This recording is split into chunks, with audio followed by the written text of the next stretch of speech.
This is TNA, the new face of professional wrestling. Ring around the rosy, pocket full of posy, ashes, ashes, twinkle little star. It is an edifice of horror, a diabolical cauldron of suffering, daunting, merciless, unforgiving. If it had the gift of speech, it would proclaim, "Go away. Keep out. You're not welcome here." For once inside, a mortal will hear only the voice of his own terrors. See only the specter of truculence and pain. Like a ravenous beast, it devours the courage of warriors and feasts on the souls of even the most daring men. 6 sides of steel. Limitless dimensions of horror. All who enter come at their own risk, for it can forever alter lives and silence careers. Dominus gratiam, in nominus partem. Ifili Spiritu Sancti, Dominus gratiam, in nominus partem. Ifili Spiritu Sancti. Amen. Tonight, no matter victory nor defeat, every warrior who enters this unforgiving hell, The horror. will be less of a man when he leaves. Ashes, ashes, we all fall down. God have mercy on their souls.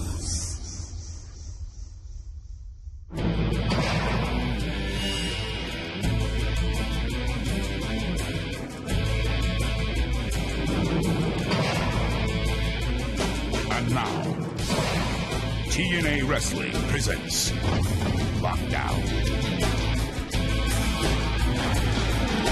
Are you ready for the most barbaric, most violent event in TNA history? For one night, and one night only, every match will be contested in the 6 sides of steel. It's time for Lockdown.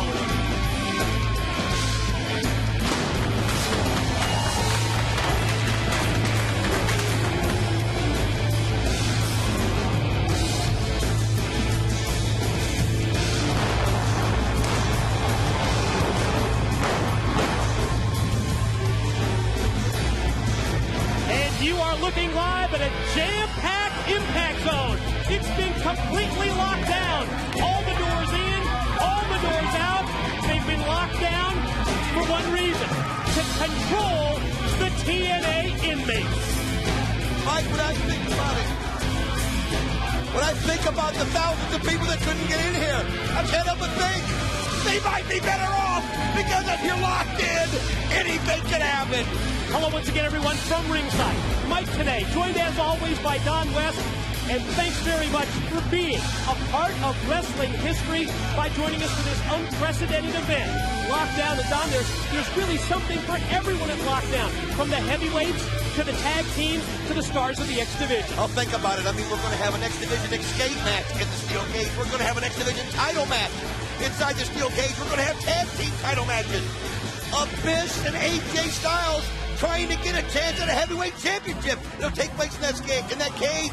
And, of course, lethal lockdown and so much more. And when you talk about Abyss and AJ Styles, keep in mind, ladies and gentlemen, that the winner of that match will go on to our Hard Justice pay-per-view Sunday, May 15, for a shot at Jeff Jarrett, the NWA World's Heavyweight title. You mentioned lethal lockdown. And I want to ask Keith Mitchell in the truck if he's able at this time to roll the footage from just minutes ago as you see Kevin Nash lifting up his pants leg to take a look at that very serious staph infection and injury, Don, that was as a result of an attack by Jeff Jarrett. And, of course, doctors have taken a look at this, and we understand that doctors have ruled that Kevin Nash is not going to be able to compete inside the 6 sides of steel tonight at Lockdown. Because of that, Dusty Rhodes, NWA Director of Authority, I would suggest that the ball is in your court to come up with a replacement for Kevin Nash. Well, think about it, Mike. If he doesn't come up with a replacement, then Jeff Jarrett wins in a way. Jeff Jarrett is able to find a shortcut. He's able to make the odds in his favor. The Director of Authority, you know, is not going to let that happen. Too much is at stake right now. Too much is at stake in legal lockdown. But you and I saw that leg of Kevin Nash's.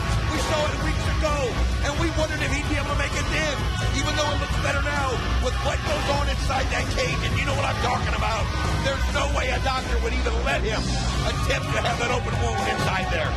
I think Dusty Rhodes said it best. Don, we have 8 matches tonight, and because of the backdrop of the 6 sides of steel, in essence, we have 8 main event matches from top to bottom. What an incredible lineup it is. And this opening match, as we see a close-up look at Lance Hoyt from our cage cam, high above the 6 sides of steel, this opening match was originally scheduled to be Lance Hoyt one-on-one against Apollo, but it's been changed to a tag team match. Lance Hoyt went out and recruited Chris Candido as his partner, and here comes the opposition, Apollo and Sonny Siaki, a team that was formed really as a result of a match against each other. There you see our cameraman at ringside, and he's well protected, helmet, body armor and all. Well, that's what you've got to do. I'll tell you, he looks like a catcher in Major League Baseball. But he has to be that way because he's going to be inside and outside of that cage. And think about it, with the bodies flying around, we can't afford to have people hurt. But when you look at that partnership of Apollo and Sonny Siaki, formed out of a mutual respect, formed after a match they had against each other, and they realized how much they had in common. They shook hands, and the bond was formed. You're looking at a new team right here in Lance Hoyt and Chris Candido, but one thing we know about Chris Candido, he's a little diabolical. A little? Yeah, he's smart, and he'll know how to get the best out of Lance Hoyt that you can get. Yeah, because if you think about it, of the guys involved in this match, he's by far the most experienced, longest in-ring tenure for Chris Candido. We've seen Candido over the course of the past couple months aligned with the Naturals tag team. Chase Stevens and Andy Douglas, they were a part of our pre-show event here at Lockdown. But Lance Hoyt has gone out and recruited Candido to be his tag team partner for this matchup. They're joining forces here against Siaki and Apollo. Siaki puts the shoulder to Candido. I mean, look at Sonny Siaki. I mean, this former football player. This guy is a physical specimen. He's so athletic, and look how smooth it is. Oh, nice kick right there. He sends Candido down. What a scam that was, that Candido and attorney... I bought it. I bought into it. Attorney Dagger, Jeff Jarrett's legal representation, they tried to convince all of us that Candido was injured because of the attack by Kevin Nash back on Candido only after Candido had struck first. Candido coming out with a cast, in a wheelchair, with a neck brace. But anytime you see Attorney Dagger, you know there's some kind of a scam involved. That was exactly the case as Candido certainly got out of the wheelchair this past week on Impact. And check this out. Face to face, almost nose to nose. Lance Hoyt and Apollo. Think about inside the 6 sides of steel right there. There's nowhere to run. There's nowhere to hide. Once you're locked in, the proximity is so close. You can't take your eyes off anybody. It's not like you can jump down to the man outside the ring and catch your breath and get back in. You are stuck inside that cage.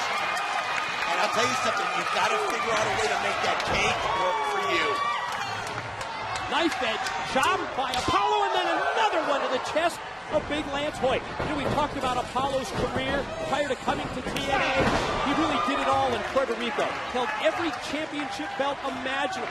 And now coming to TNA to try and prove that he can make it in the United States, that he can make it really worldwide as we see Chris Candido, wow, being helped out of the cage. Should we buy into this or not? Oh, I don't know. I'll tell you something. He is absolutely being taken out. I don't know if he broke his leg or something. I mean, they're absolutely rolling him out of here. Gary Boris just gave him a sign that said they think his leg is broken. It's already started. We told you how brutal this can be. There's nowhere to go. You have no chance. And think about it, Lance Hoyt is stuck in there by himself, and he's got to figure out a way to regroup right now. He's got to figure out what's going on, but it just got started, and folks, we told you parental discretion is advised. And we talked about the violence, we talked about the brutality, but we never figured that we'd have Candido carted off in the opening minute of this matchup. I mean, I saw Candido down after he crashed to the canvas. How can you believe anything after the scam that Candido and company perpetrated on us over the course of the past month or so? Well, I'll tell you one thing he has done. He's left Lance Hoyt in there alone, but this big guy's not afraid of anything. Oh, backwards moonsault right there. Siaki, and Apollo gets in there just in time to cut it off. How important is it for Lance Hoyt to get this victory as quick as he can, Don? Because the longer this matchup goes with a one-on-two situation, advantage goes directly to the team of Apollo and Siaki. Wow. I'm going to tell you another thing about this cage that we've noticed since we've gone to the six-sided ring. Because of the six sides, the cage has less give. The sides of the cage are smaller than the four-sided ring.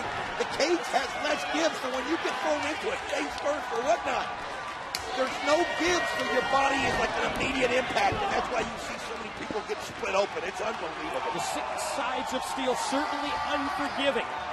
We heard the expression that it can make careers or it can end them.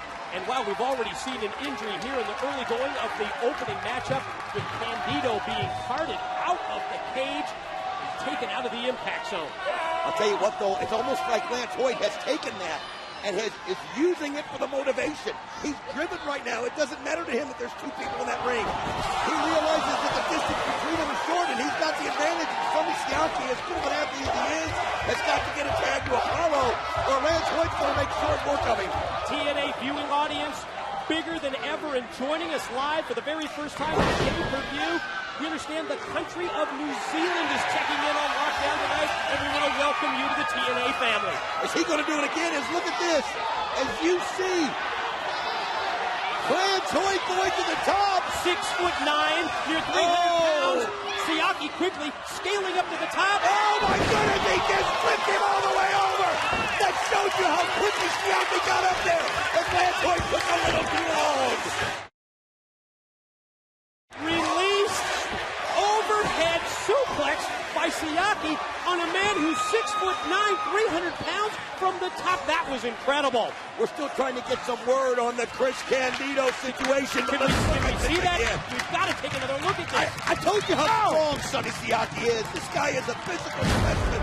He works out religiously, and you can see right there the beating he took wasn't enough as he was able to get up on those ropes cat-like, and now Apollo is just taking it to Lance Hoyt, and you saw no give in that steel cage whatsoever right there. Well, the advantage that you think would go to Apollo and Siaki is almost doubled here. Yes. Connects with the super kick, primarily because there's no one for Lance Hoyt to tag in.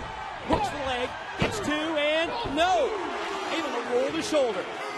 I'll tell you what, this guy has really come a long way since he's been in TNA. This Lance Hoyt, he's got everything. He's got the size, but as you can tell, he's not overweight in any way, shape, or form. He can be very agile. We saw him in the backwards moonsault earlier, but right now he's in trouble and he's going to have to somehow change it. And he misses right there, and you see Apollo just chopping down. Don, I'm not sure if you heard in the headset what the information that I was just given, but the trainer has just checked on Chris Candido, and we believe that he does have a broken leg. Chris Candido has a broken leg. We've just been informed. We're trying to get more information to you as we can. We told you how brutal this could be, and with Chris Candido, he didn't know how to take it. We've seen him take it before. Whoa, Sonny Siaki off the top. He hit the splash. Here's the cover. Here's two. Got him. It was just too much for Lance Hoyt to overcome this one-on-two situation. Well, we see right here running by us. I don't know if the cameras caught it. Andy Douglas of the Naturals. And here comes Chase Stevens as well. Well, now these are the guys that, of course, Chris Candido has groomed, and they're giving it to Lance Hoyt right here. I mean, what was Lance Hoyt supposed to do? He was outnumbered, Mike. I mean, how could they blame him for this defeat? You're right, Candido's been aligned with Stevens and Douglas, and they come out here and they're placing all of the blame on Lance Hoyt. He's got him throttled. Andy Douglas trying to pull him off. Lance Hoyt, though, just absolutely mad right there. As you can see, he's making it work. I mean, I can understand Andy Douglas and Chase Stephen, the Naturals, being upset by what happened to their manager, Chris Candido, but that's just the way it goes. Oh, he hits him from behind. Cheap shot from behind and then drives it face first into the steel. You see the exchange here. He clipped him in the knee to try and take him down. Lance Hoyt still standing, and the Naturals, double team and driving face first into the cage. Oh, it's brutal right here. As you can see, the Naturals kind of came out there and had the attack on Lance Hoyt. Lance Hoyt able to turn it back in his favor, but once Hoyt turned his back, the snakes that the Naturals are just took over. And look at this, and pulling the wishbone right there. Totally defenseless. After just being involved in a cage match where he was outnumbered 2-on-1, now he has the Naturals come out here for a post-match beatdown. I mean, you can love Lance Hoyt or hate him, I don't care. But the guy gave everything he had, 2-on-1. He didn't stop, not even once when Candido got taken out. And for the Naturals to do this to him, absolutely uncalled for. Absolutely disgusting. Big elbow off the top. That's what happened. Andy Douglas. That's Hoyt from his knee trying to fight back. Look at his comeback from Big Hoyt. I'll tell you what, this guy, right now he's got to be so confused as to why this is even happening. And Chase Stevens showing his strength, and these guys are such good partners. Oh, natural disaster. From the Naturals, their signature move as they leave Lance Hoyt laying with that natural disaster. What a sick pair these are. And that's what happens, though, Mike. The adrenaline is just flowing so high. Just the anticipation for Lockdown has been so great. I think everybody's got that nervous energy and they want to take it out on somebody. Let's send it backstage. Let's hear from the NWA Director of Authority, the American Dream, Dusty Rhodes, standing by with both Tracy and Trinity. Show up on time, Trinity. Well, I have to bring my grand entrance. How about you? Okay, hold it. So much went down already at Lockdown. AMW, Team Canada, big whip down outside before we came on the air. AMW went ahead and said, hey, Dream, give us straps, give us belts. I say, whatever you want, take in there. If it's a strap match for the title, then do it. AMW, Team Canada. Bigger things, though. We're here to choose the first two guys in, Lethal Lockdown in Team Jarrett or Team Page. You girls, pick me one, and we'll see who's first. I'll pick first. First guy in. There you go. All right, Lethal Lockdown coming up later on tonight. 2-man stock for 5 minutes. Jeff Jarrett, you're in first. Give me another one. My turn. Second man in goes 5 minutes before we start bringing them in. 1, 2, 3. I'm going to give you number 3 later on in tonight's program. Who is this? Oh, say it. Sean Waltman. Sean Waltman, you're second in. First 2 men in. Lethal Lockdown. Cages, bring what you want. It's going to be out of sight. We're getting hot. You girls calm down a little bit. We're just saying the same thing. She's been training with Saban. Yeah. You don't know what I've been doing Y'all with calm Saban. down. Yeah, I Okay. bet I know.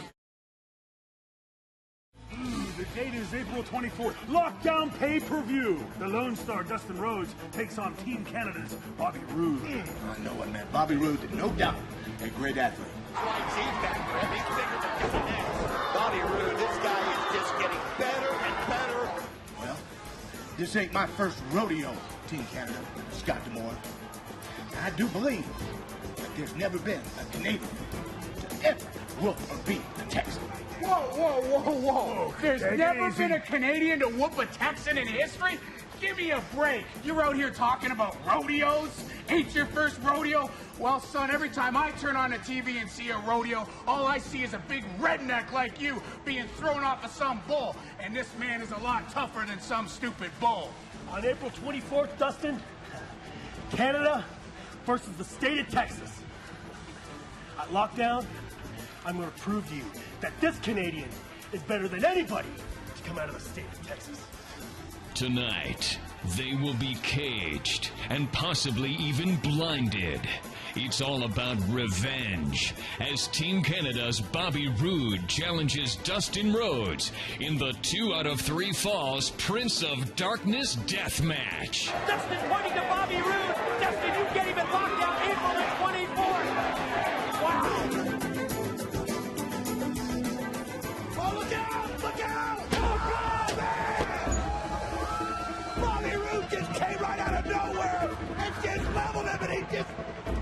God, she just crushed him with a chair. You talk about a sick, unprovoked attack. That's what we just witnessed from Bobby Roode. Let's get some security in here. Look out. Oh, waffled him again with the chair. Is Dustin Rhodes ready for this match after the brutal chair shot from the hands of Bobby Roode?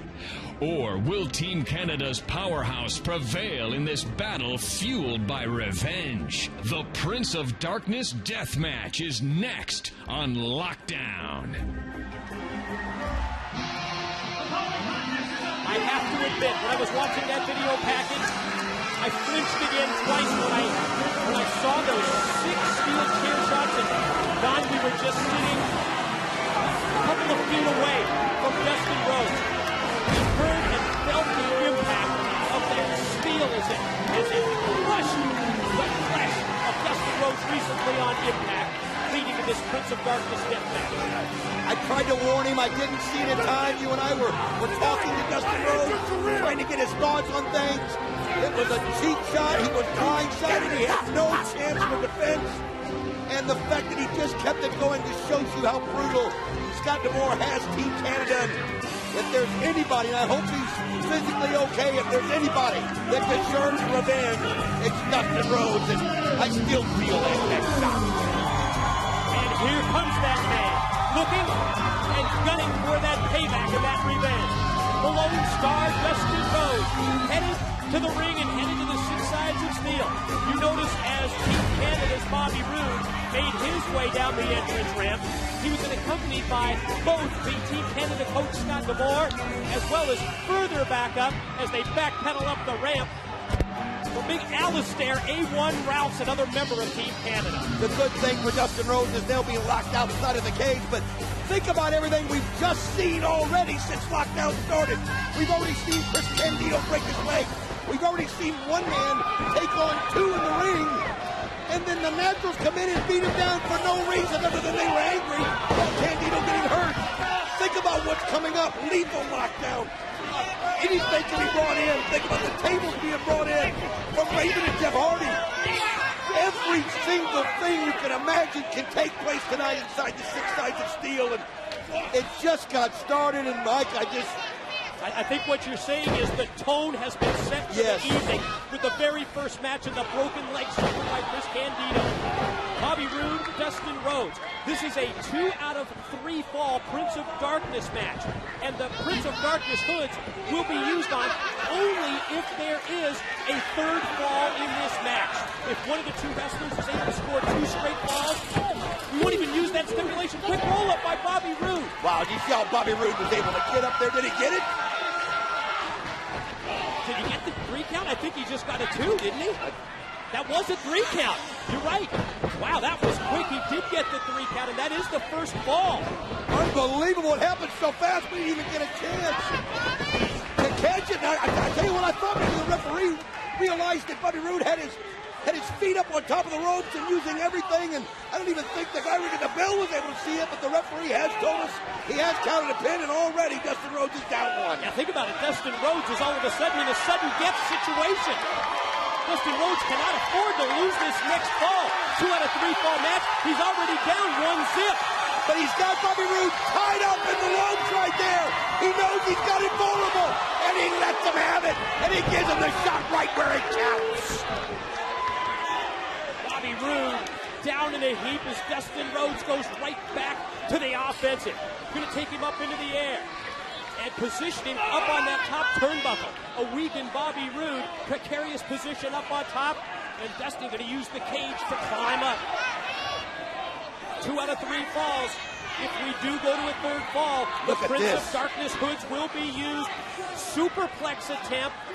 I'll tell you what, and he does it! Oh, man, think about how high up they were, Mike, and you can see Bobby Roode, he's already feeling the pain there in the groin area, and then he takes him and throws him back over like that. You can see his back buckling over right there, and this is a chance for Dustin Rhodes to take some revenge, because Bobby Roode kind of snuck one in on him at the beginning. And maybe even more importantly than that revenge is to even this matchup at a fall apiece. Roode's going to go right to try and eliminate Dustin Rhodes here. 2 straight falls. You can see his back favoring it. Not having enough frame to check this catapult out. And I told you there's no give in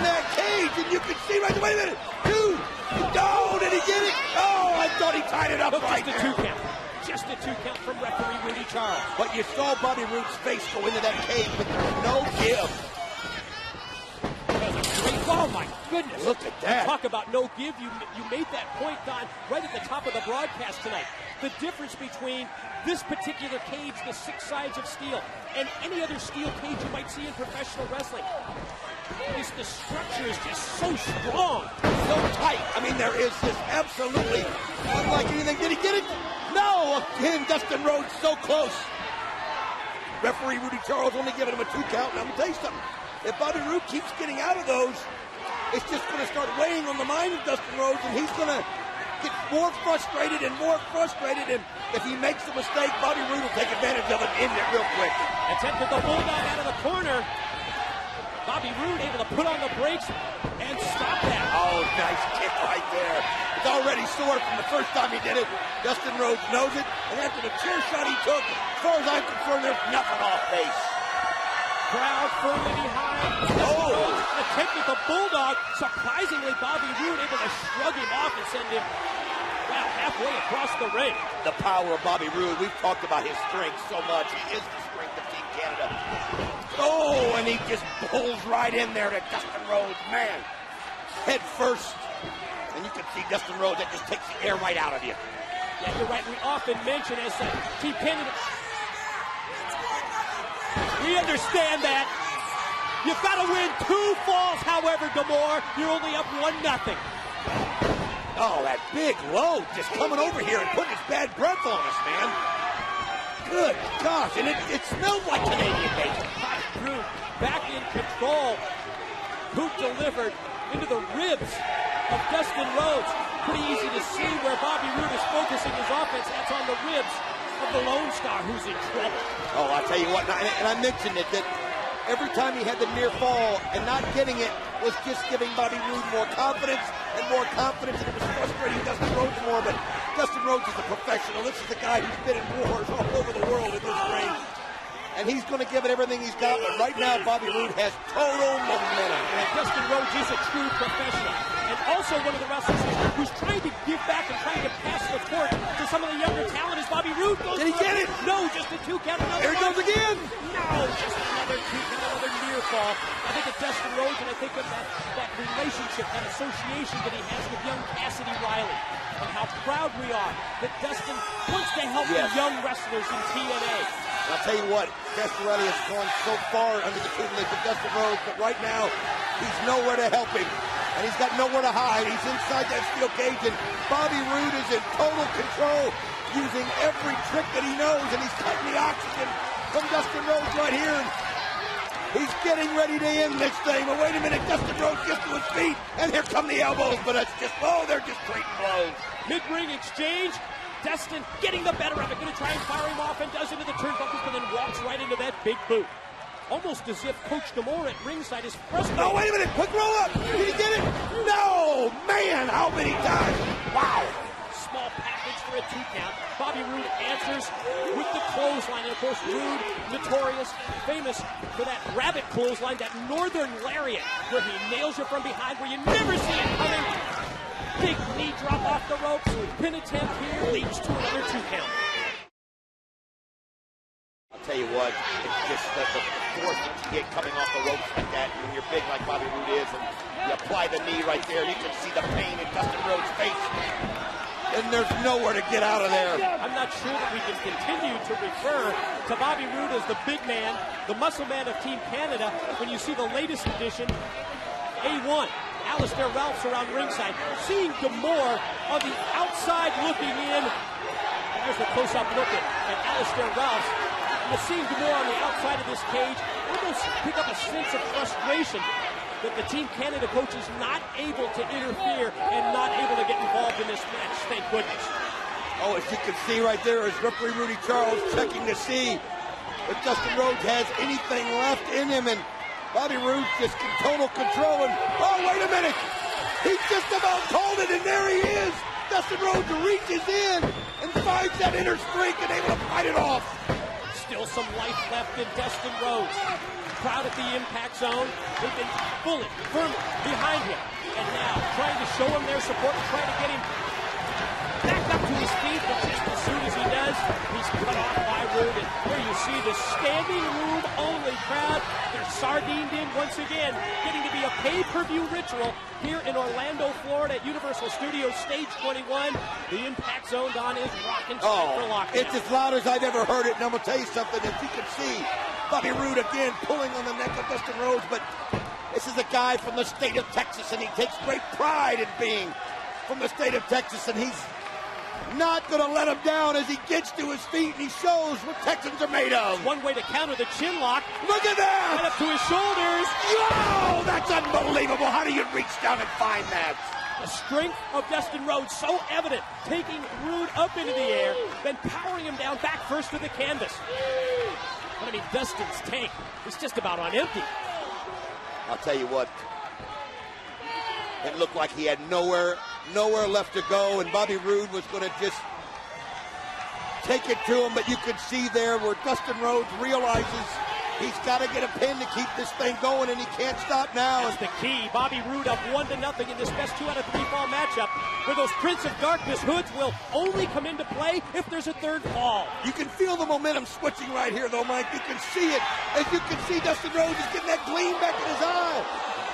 Oh, lucky for Bobby Roode that the door was able to swing open barely. And a little bit of a give there. Yes. Went to throw him face first into the cage door. Oh, right into the cage. It's no like give there. It's like a cheese grater. He just hit right into it. Oh, you can see Dustin Rhodes is still in pain, but, well, here he goes. Dustin Rhodes has Roode in trouble. Can he finish him off? Gonna take him up. Oh, look at the agility of Bobby Roode. You can't deny it. That's that Northern Lariat we talked about earlier. It blindsides you. The rabbit clothesline from behind. You never see that move coming, and he flattened him. This could be it. This could be the second fall. Here's the pin. Here's one, 2. Oh, wait a minute. He's not going to let it happen. That's what the referee's got to do. He's got to make sure it's done right. It was just out of camera range, I believe. The camera in so tight, so close on the count, but Dustin was able to extend his leg, drape it over the bottom rope. Wow, just in the nick of time at about 2 9/10. That's that resolve I was talking about. That's not something that you learn. That's something you're born with. It's a natural reaction at this point after you've been battling this long. Now from the top rope. He's holding on for everything at the top of the cage, and you can see Bobby Roode knows if he can hit this, he will finish Dustin Rhodes off. But Rhodes fights back, and now they're just slugging it out. But they're not able to get enough momentum up there because they just can't get firmly planted. Oh, from the top, oh, that ought to do it. Planted in Bulldog. 2. Yes, it's tied up. Evens it up, 1 fall apiece. Third fall, it's time to bring out the hoods. It's the Prince of Darkness. And it's time to turn it into a death match and realize, ladies and gentlemen, that once these hoods are placed over the wrestlers' heads, it's called a Prince of Darkness match because there's no way that you can see out of them. The thing about it, though, is by being inside the 6 sides of steel, you know that eventually you're going to be able to get a hold of your partner because the actual dimensions are shortened. You can't get out of the ring and run away. You can't get out and catch your breath and work things for you. Not only can you not see, you bounce off walls, and eventually somebody's got to get a hold of someone, but you've got to make sure you make it happen once you do because you might not get a second chance. Bobby Roode has been blinded, but you can hear him calling for D'Amore, trying to hear where D'Amore's at. That's an advantage for Bobby Roode in this match. Dustin Rhodes doesn't have anyone out here directing traffic for him. Bobby Roode has both D'Amore and A1 at ringside. But Dustin Rhodes has the experience of being there before in this type of a match, the experience of his father, and learning from him and being in matches of this nature. But as you can see right there, with the crowd though, even with D'Amore yelling outside the ring, the crowd being as loud as it is, it's distorting it, and Bobby Roode still can't figure out where Dustin Rhodes is. Both men blinded because of those Prince of Darkness hoods. And you see Bobby Roode head to the corner and just punch away. He wasn't really sure if there was anyone there or not. But, I mean, if you punch and you make contact, then you know that you've sized up your opponent. I'll tell you what, you got to be very careful, too, if you're the referee in a match like this. As you can see how Rudy Charles is making sure he stays out of arm's length of anybody there. And, again, these guys are just feeding their way around. It's almost like a part of you, I think, you just want to bull forward and hope you make contact. But if you do that, you catch yourself into the steel cage, that's going to knock you down and give the other one the opportunity. But right now, neither one is able to find where the other one is. Dustin. I think Dustin has the crowd on his side, and maybe that'll balance off any help that Rude's getting. Fans are trying to position Dustin. Oh, there they go! Oh, nice move there by Bobby Roode, by being able to, knowing that he didn't have the position, so he just pushed it off. Especially realizing that Dustin Rhodes was on the verge of grabbing him in that side headlock to take the advantage. And you're right, he just pushed him right off to avoid Dustin getting the upper hand. Again, they both went wild swings. You talked just seconds ago, Don, about the referee being in the right place. Rudy Charles was laid out. Dustin doesn't know. I don't think he realizes, obviously, if that's the referee or not. I know, he has no idea. Scottamore just threw the chair in the middle, and you can see that Bobby Roode heard it hit. Again, now he's got to find that chair. Again, I talked about the situation with the referee. You got to be careful in there. He goes in there to try to take control of the things, but when you've got the hood over your head, you're just going to grab at the first person that you can. Yeah, I don't think either man really knows that that's the referee. I'm not sure. It was difficult to see, judging by the reaction of Dustin Rhodes when he came upon the referee, and now first he sends the chair in. Check this out. D'Amore and A1 chasing. Oh, wait a minute. Look at this. Scott D'Amore going inside. They chased the gatekeeper away. This you knew. Well, I mean, obviously the two guys can't find each other. Wait a minute. Bobby Roode's got the chair. D'Amore's got the He just swung it. He didn't know. Oh, it backfired. I love it. Wild swing. He's pinning D'Amore. Wait a minute. No. He just realized he's too fat to be Dustin Rhodes. Oh, this is great. Oh, that big Canadian load just got what he's... Hey, wait a minute. Outside the ring, I just saw Cassidy Riley right there. And he's swinging at Dustin Rhodes. You can see it right there. Oh, he caught him. Wild shot, but he caught him. You talk about payback. Chair shot to the top of the head. Roll him over, Dustin. This is his chance. 1, 2. He's got it. The Texan won. Cassidy Riley coming down to ringside at just the right moment. Maybe cheering on Dustin Rhodes and maybe evening things up just a little bit as well. How about a post-match celebration? Dustin Rhodes and Cassidy Riley. Dustin did it as he knocks off Bobby Roode. Oh, you can see that. And again, coming to his aid, Cassidy Riley went into the right moment. He knew he could get out there and give Dustin Rhodes the guidance that he needed, and it was so appropriate, especially after what Scott D'Amore tried to do. Knocking the referee out, going in there and making sure that he was going to take Dustin Rhodes out. We are now going to review all three falls in this match. Here was the first fall. Bobby Roode, quick roll, a quick hand. In the first minute of the match, Dustin Rhodes answered. Bulldog. And the pin that evens it in one fall apiece. And there you go. Oh, what a shot right there. Justice for Dustin Rhodes. He knows he's got his man. And that's all she wrote. Prince of Darkness death match at Lockdown. Dustin Rhodes victorious. Impressive win for Dustin over Bobby Roode. We're going to send it now to our broadcast colleague, the franchise Shane Douglas, standing by with Elix Skipper and Christopher Daniels. I'm standing by with the current X Division champion of the entire world. Of course, it's the fallen angel, Christopher Daniels. Tonight, it's going to be you locked inside a 6 sides of steel cage against the... Wait, Shane Douglas. Since I am Mr. TNA, why don't you let me take charge? Now, in December of 2004, I walked into 6 sides of steel, and I bled buckets in a vain attempt to keep Triple X together. Well, this X means more to me than Triple X ever did. So, Elix Skipper, ask yourself this question at Lockdown tonight. Whose blood do you think I'll shed to keep... I can't believe you. Who are you talking to in that outdoor voice?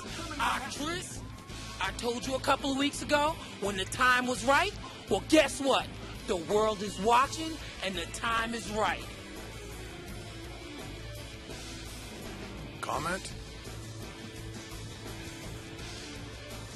You can bet tonight this X Division championship on Lockdown pay-per-view is going to be prime time.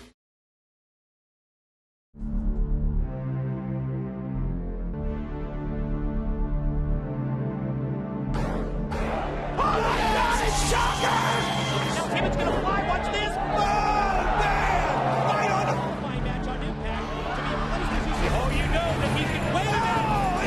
body with a super kick. To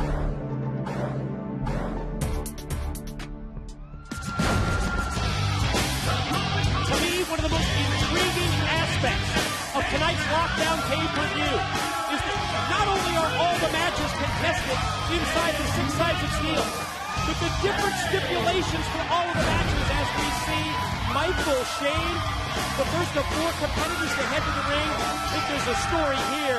Check out who's accompanying him. We've seen Trinity and Michael Shane align over the course of the past week or so on Impact on. Well, we know the competition between Trinity and Tracy, and of course Michael Shane needs to be aligned with Tracy, and any chance I think that Trinity can take to get a dig on Tracy, he's going to. Former X Division champion Michael Shane, first man in. Keep in mind, ladies and gentlemen, that this X Division escape match will be battled under pinfall or submission rules until we eliminate 2 of the 4 men. When we get down to the final 2, and only at that point, it will be winner by escape. The idea is that you must climb up and over the top of this steel cage and then all the way down. First man to touch the floor, will it be Sanjay Dutt? He's the second man inside the 6 sides of steel. Think about this. We didn't even have time to catch our breath. The death match. One right after the other, folks. You got your money's worth. It's cage match after cage match after cage match. And we're going to look at this one now, and you're going to see 4 of the quickest, fastest, and most agile athletes in the world all trying to get down to that final 2. And then they got to really show their agility as they got to figure out a way to escape the steel cage. 2 of these 4 men, Chris Sabin being the second, former X Division champions. And here is, out of the 4, the newest member of the TNA roster, a superstar from Mexico. For many years, Shocker has been drawing capacity crowds to Arena Mexico in Mexico City, a building, ladies and gentlemen, that holds over 15,000 fans. Just recently, Shocker has shocked the wrestling world in Mexico by jumping to the AAA promotion. He's turned the business in Mexico upside down. He's an individual, Don, that has that kind of impact. Oh, he is, and he is somebody whose popularity is not just in Mexico, as it's gaining worldwide attention. How about the McDonald's commercial? Absolutely. I mean, how big does it get? Everybody's now getting a chance to see him, and that's what is the best thing to say about total nonstop action, because TNA is getting so big that stars from all over the world are trying to get themselves seen on TNA and become a part of this promotion, and it just keeps getting bigger and bigger and better. You're right. The realization has set in. The wrestling world understands that TNA is now available all over the world. What was it that we heard from JB? Now up to 53 countries that TNA is available to be viewed. Of course, New Zealand, welcome to you as well. First time to catch us live on pay-per-view. Sanjay Dutt. Good to see him back in. To start it off. You're right. Good to see Sanjay back in TNA. Direct to TNA from Bombay, India. I'll tell you what, this guy can do some things in the ring, and you can see he's bulking up a little bit too as he realizes that you've got to have a little bit of that strength if you're going to be able to hang with a little bit bigger of the athletes. But he's so quick, and there you see the strength right there as he lets Sabin have it with the elbow. But he's so agile. Look at this. It's like watching a circus out there. These guys are so acrobatic. We are getting word that Chris Candido has been taken away from the impact zone in an ambulance. Trainer saying backstage that he suffered a broken leg in our first match here at Lockdown. Any further updates, we'll pass them on to you. You know, when it happened, like you said, we've seen him cry possum so many times that you have to question it. Yeah, that he was doing something sneaky there. And again, though, you realize how brutal it is inside the 6 sides of steel. As it happened right in match 1, and we're only in the 3rd one tonight. We've got 5 more after this. Again, keep in mind. Look at Sanjay Dutt go! How many revolutions did he make?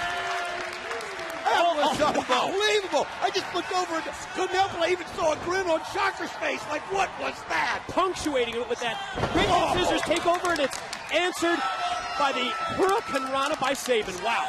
Great competitors in the X Division. Tag is in. our opportunity to see Shocker. We mentioned earlier, famous in the United States, both for being a part of the Lucha Libre phenomenon in Mexico, but also because of that incredible appearance in that McDonald's commercial. Well, I think for about 6 months there, Don, you couldn't turn on the TV without seeing it. Oh, he'd pull off the mask, and then the face became the mask. It was great. But I'll tell you something, I asked Shocker, what was it that wanted to make you come here to TNA?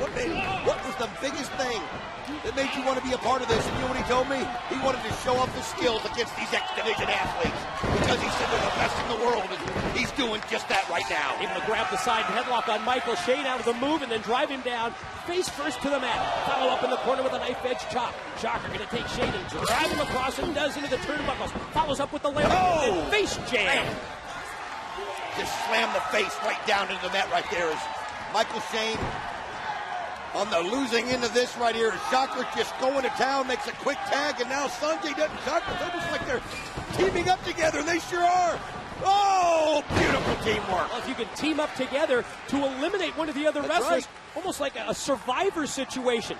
Tear down that field. Once we get down to the final two, that's when the escape rules come into effect, and that's when the competitors will try and win the match by climbing up and over the top of the 6 sides of steel. First man down to the floor ends up winning the match, but that's only after 2 wrestlers have been eliminated. And you make a great point. I mean, it'd be smart to make an alliance. It'd be smart to go into this ahead of time and say, hey, let's work together so that we get it down to the 2 of us. Then all bets are off. But that's competition. You understand that. And that's exactly what we're seeing here. Look at this.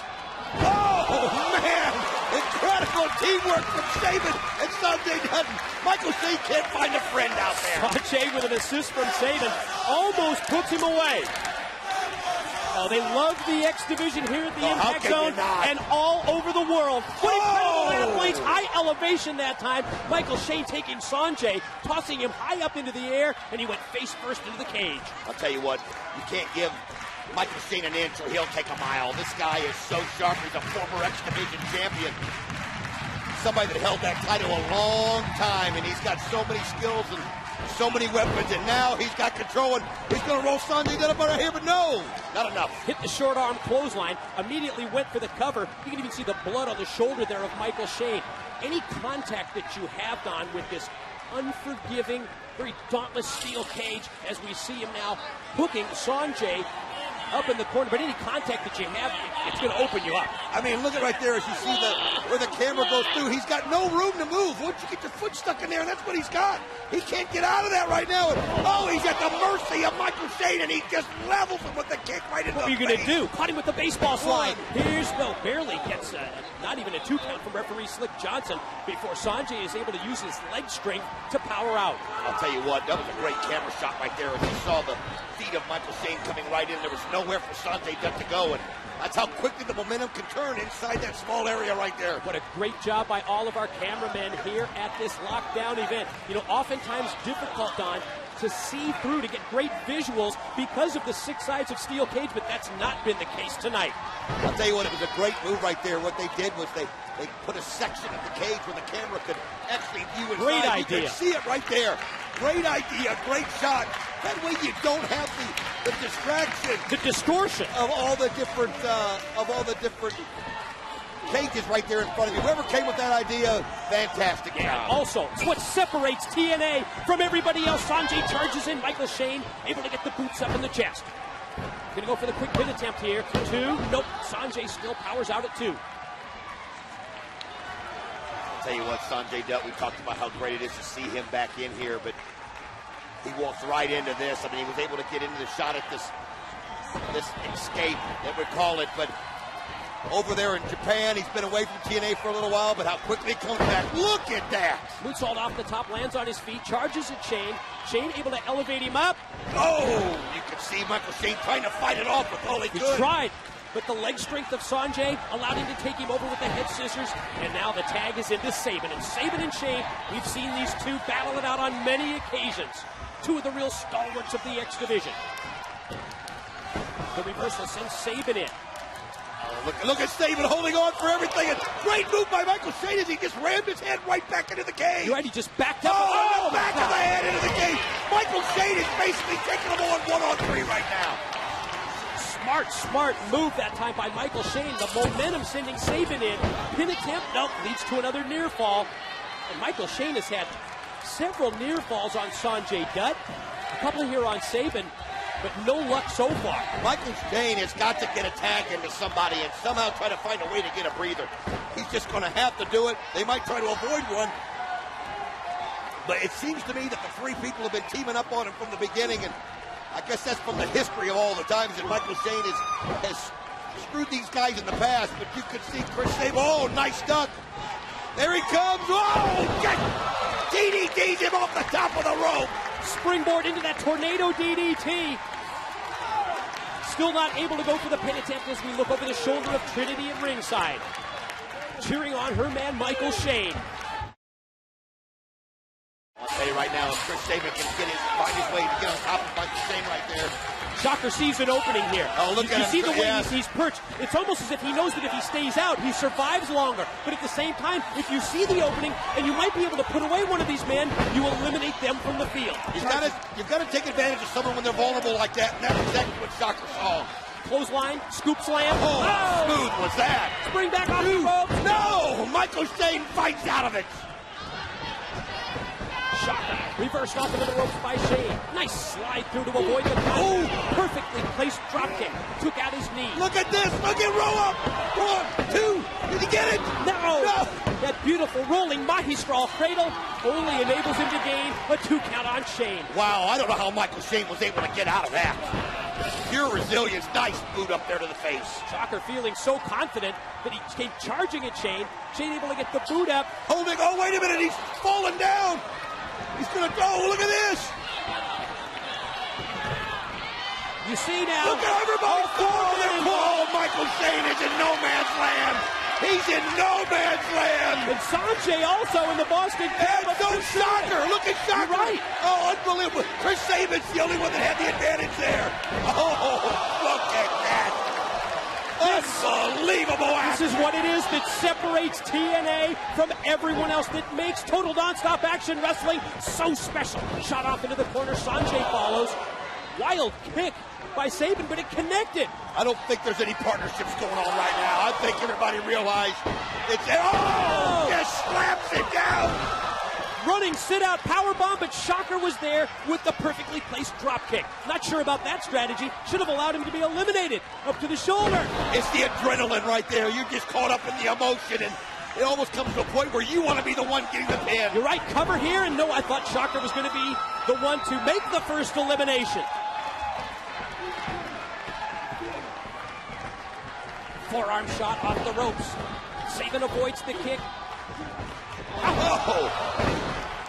Right to the back of the head. Right to the back of the head, and look at... Oh, did you see Sanjay Dutt? 1, 2... Oh! What was Michael Shane thinking right there? I'm not sure. What was he thinking? You're right. He should have just allowed him to be eliminated. Shocker would have been gone, but I'll tell you what, again, I think it's a matter of pride now. You're right. You don't want to stand there and watch somebody get pinned. You want to do the pinning, but that was the move that Michael Shane shouldn't have made. Sanjay went for the Hurricane Rana. Stop. Oh, blocked by Shane, who then sends him right directly into the cage. Oh, you can see that.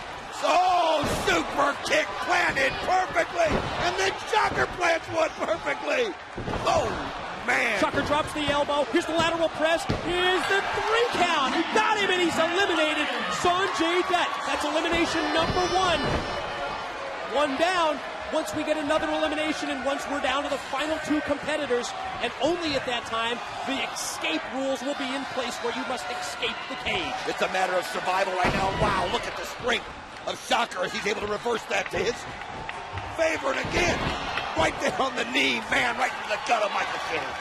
Tilt-a-whirl and did drop him. Got first across the knee. Shocker going to go high risk up to the top. There goes Sabin. Quickly, Sabin sprints across the ring. Can you imagine the impact coming off the top rope like that? And suplexes him, and now we have 3 bodies laid out inside the 6 sides of steel. Great X Division action. Arm extended, Sabin on Shocker. And there you see from behind, Michael Shane in to break it up. And the 2 rivals Sabin and Shane go at it now. Face first goes Sabin into the top turnbuckle. Now positioned up on top. What does Michael Shane have in mind here? And at the same time, you got to be wary because you've got your back turned to Shocker. That's absolutely right. You cannot take your eyes off of anybody if it's all possible in that ring right there, because you still can be eliminated. And it's a high-risk move, but it's higher risk than ever when you take your eyes off your opponent. Oh, you can like see Michael Shane is doing here. Chris Sabin just planted his face. Wait a minute, whoa. What's Trinity doing? Trinity climbing up into the top. What's she doing? Obviously trying to come to the aid of Michael Shane. Oh, wait, there goes Tracy. Tracy going up to stop her because... Oh, look at that right there.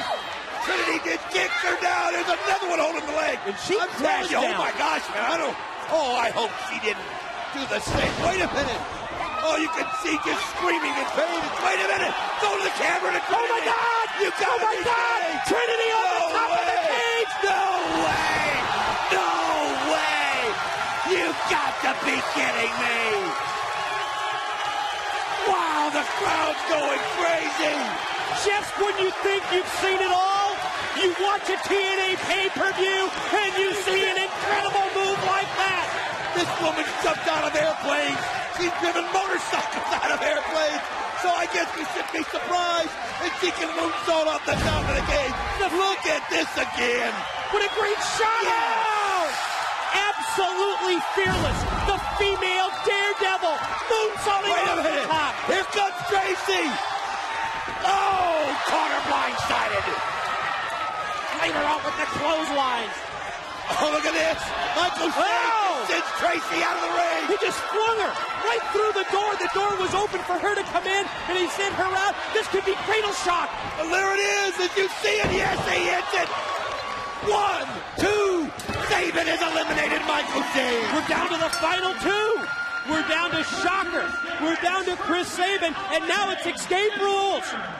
And Shocker's already headed up the cage. Oh, he saw the opportunity. That was smart thinking on Shocker's part. While Chris Sabin is reveling in the glory of getting the pin, Shocker didn't waste any time. Now you saw Sabin realizing what's going on, and it's on. And now both men scaling the side of the cage. Shocker and Sabin both with knife-edge chops. Who's going to hang in there the longest? Face first into the steel goes Sabin. Ooh, they're just trading blows right there. I mean, you got to hold on for dear life, and there they go, both of them. Just get the shots right where you know where it hurts the worst. Both Michael Shane and Sanjay Dutt have been eliminated. We're down to the final 2. First of these 2 competitors to scale the cage up one side, down the other, and to land and make contact with the floor will be the winner. And Shocker's got quite a lead. He's got the advantage. He's close. He's almost out. Can Chris Sabin stop it in time? But you know what? You got to be careful about your landing from up there. That's why you just can't go climbing up and jump over. You go, oh, wait a minute. Shocker's got it now. Chris Sabin, as they're both out, who's going to get to the floor first? Both men on equal footing here. Both equally down. Oh! Who got it? I think Shocker in a photo finish. Oh, you gotta be kidding. That was so close. But think about it. It was the impact of Sabin driving him into the cage that allowed Shocker to drop down to the floor. Sabin, I think, just in a split second realized that he had to go as well, but he was just this much short, and in a photo finish, Shocker gets the win in the X Division escape. I mean, think about that. You're up there battling. You want to make sure your opponent's off base, and you gotta watch your fall. We've seen so many people already fall and hurt their feet. Let's look how close this is, though. Sabin realized it. It's just too late. It's just that millisecond, that split second of realization when it set in. He knew at the same time that he needed to drop to the floor as well. But Shocker was already there. Let's take this camera angle. Oh, man, look at right there. And it did. That was one of those times where it worked against him. It worked against him there, Mike, trying to make the move. But Shocker was on the wrong side of the cage for Chris Sabin there. Chris Sabin should have dropped down, but the emotion, the adrenaline. Wow. How about Trinity? Unbelievable, Don. Ladies and gentlemen, from the top of this broadcast, we warned about viewer discretion. We talked about it being the most barbaric, most brutal, most violent pay-per-view in TNA history. But Don, we had no idea that in the opening minute of that first match of the night, that Chris Candido would suffer what we understand is a broken leg. Guys, if you've got it rolled in the truck, please, let's take a look as we go back and check the action. Oh, you can see right there, you go. And it just was one of them freak accidents where it catches right underneath underneath Sonny Siaki. He knows it right away. He knows it right away. And look at him waving over and calling the referee. And oh, my gosh, it's hard to look at. It is. Almost Theismann-esque. I was getting ready to say, right up there with Joe Theismann. But ladies and gentlemen, let's take a look. A video preview of the upcoming matchup. It's a tables match involving Jeff Hardy and Raven. Just another big matchup here tonight at Lockdown.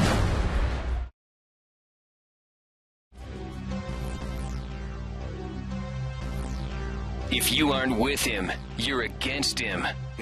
You got your fans, I got mine. We both got our own separate little followings. We do a little something together. Two our followings together, two of them. What do you think? Dude, Raven, I mean, I've never gotten your business. You've never got mine. I mean, my fans are my fans, dude. I wrestle for my fans, and that's it. Nobody else. That's cool, man. I can live with that. That's cool. Thanks for the compliment. No, man, that's cool. That's cool, man. No, that's good. A competitive disliking or a competitive jealousy? Sounds good to me, too. Turning the tables on Jeff Hardy. Literally, tonight, Jeff Hardy seeks the revenge he desires, while Raven lurks in the shadows of his destiny.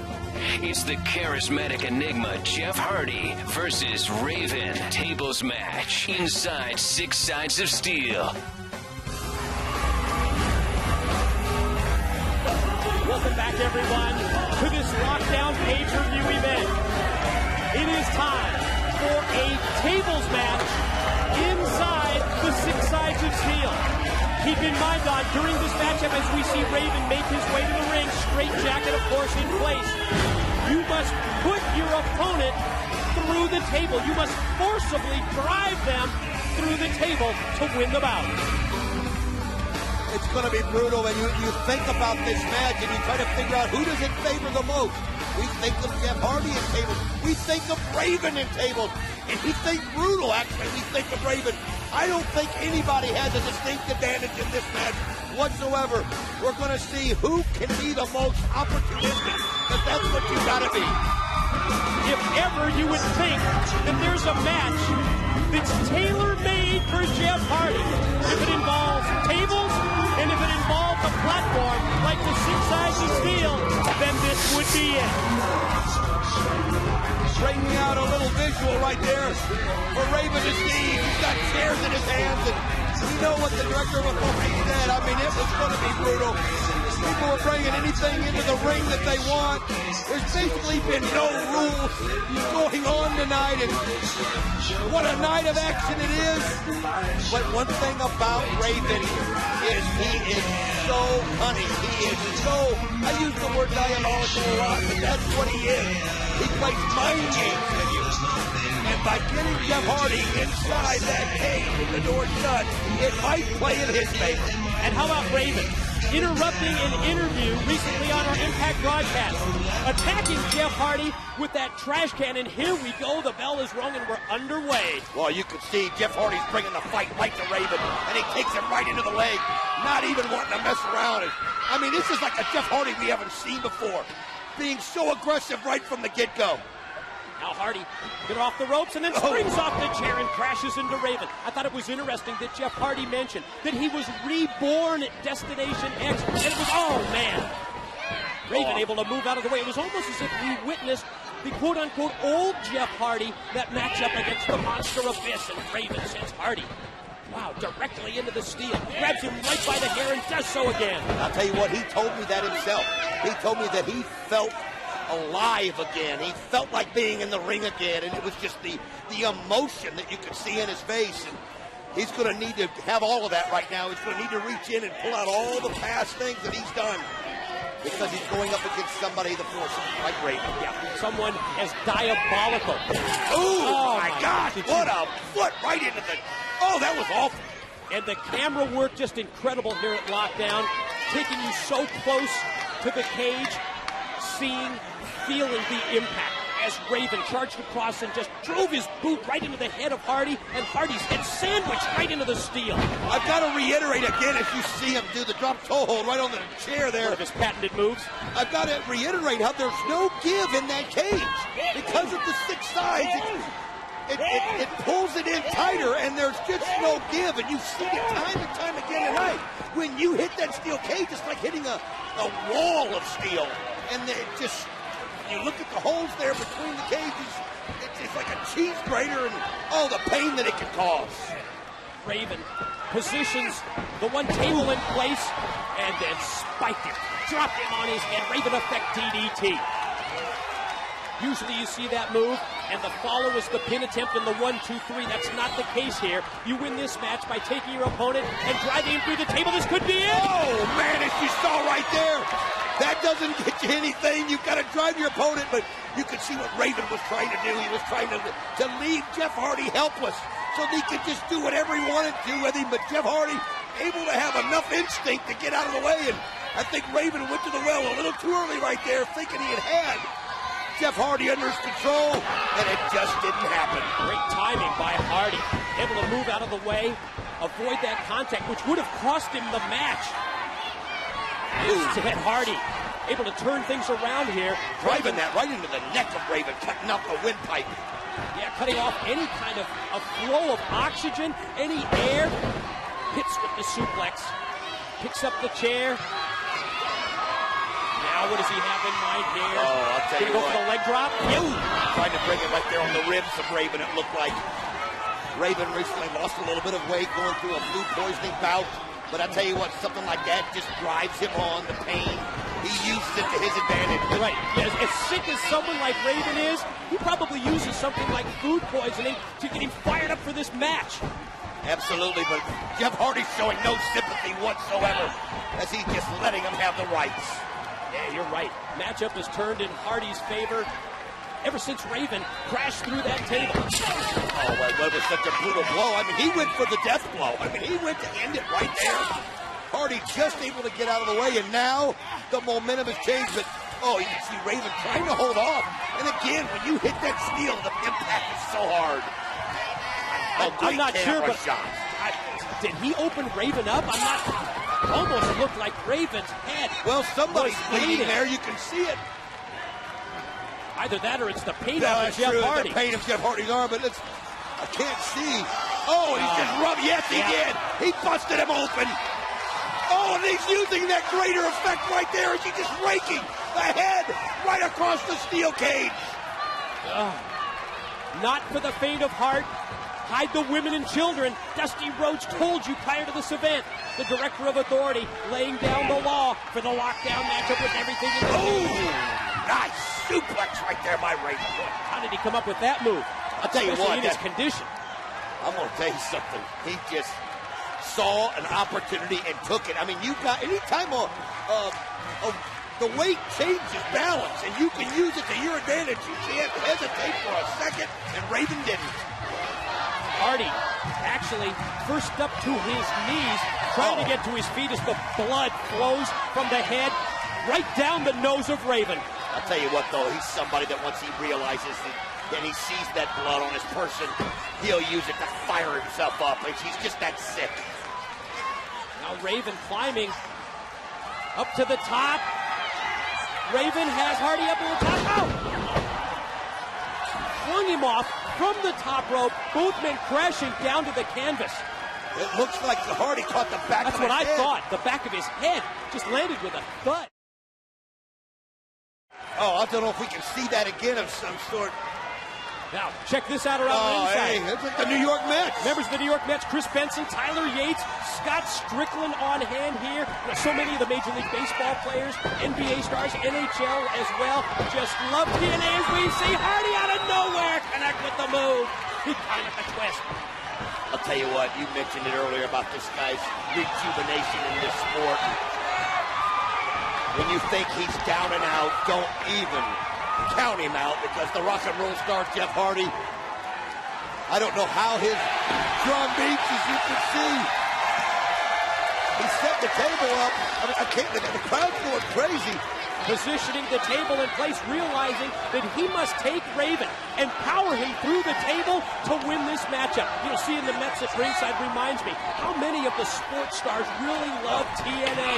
They love being a part of a live event action like this lockdown pay-per-view. Well, it's the adrenaline rush. Of course it is. Gotta love it right there. With the spring training, I talked to Dimitri Young of the Detroit Tigers. He says that he watches TNA each and every week. He never misses a show. We talked to AJ Brzezinski, who was here. And Lewis Hardy going up to the top. My the God. crowd's going crazy as Raven stuck on the table. This could be it. You don't think he'd try the swanton from up there, do you? Oh my gosh, and if he falls backwards, he can break his neck. We saw him. This is just absolutely crazy right here. He's balancing himself. Oh my God. What? Raven got out of the way just in time. Oh my God. I don't think we need to ask for another look, do we? Oh, Zardy. So lucky he hit that table square. Check this out. Look at this. Oh, Raven just in time by inches. You called him so lucky? Oh my God.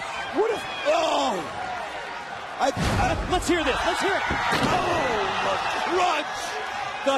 The sickening thud. Oh, he's still out. Of flesh and bones crashing down through the wooden table. My God.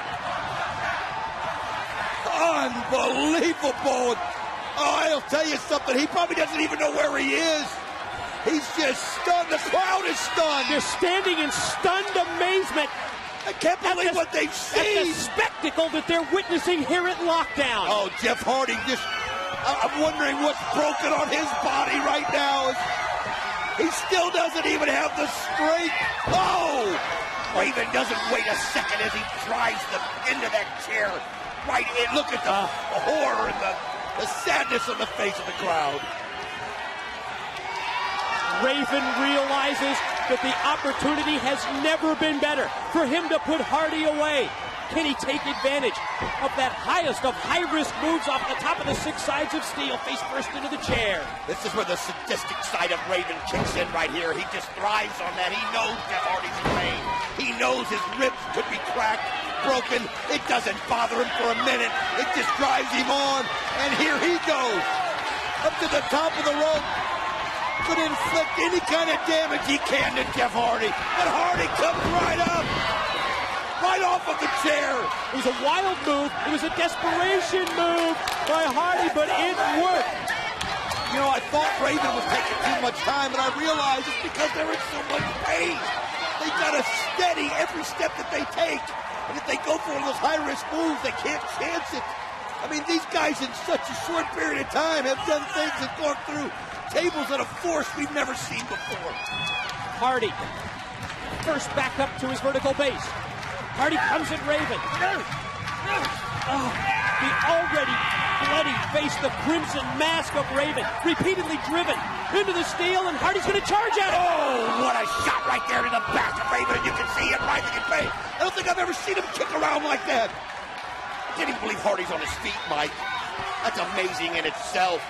That's exactly the question. How is Hardy on his feet? The resilience of these TNA athletes is miraculous, but Raven takes the shortcut. And are you surprised? I'm not surprised, and I can't say that I blame him at this point.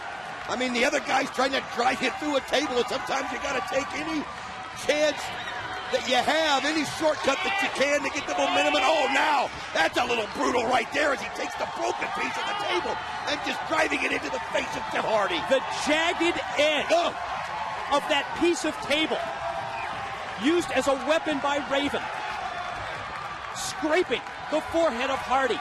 And now Raven picks up a steel chair, just measuring him. You're right, Don. They're trying to get that second win here. They've gone through so much in this match. The impact, the crashing through the tables, the brutal beating of the match. Oh, you notice something to it all, boy. Hey, Hardy reverses it back to Raven. You notice, too, they're being very careful as to how soon that they put up a table. Look at this. Look at that. She won't even look at this. She can't.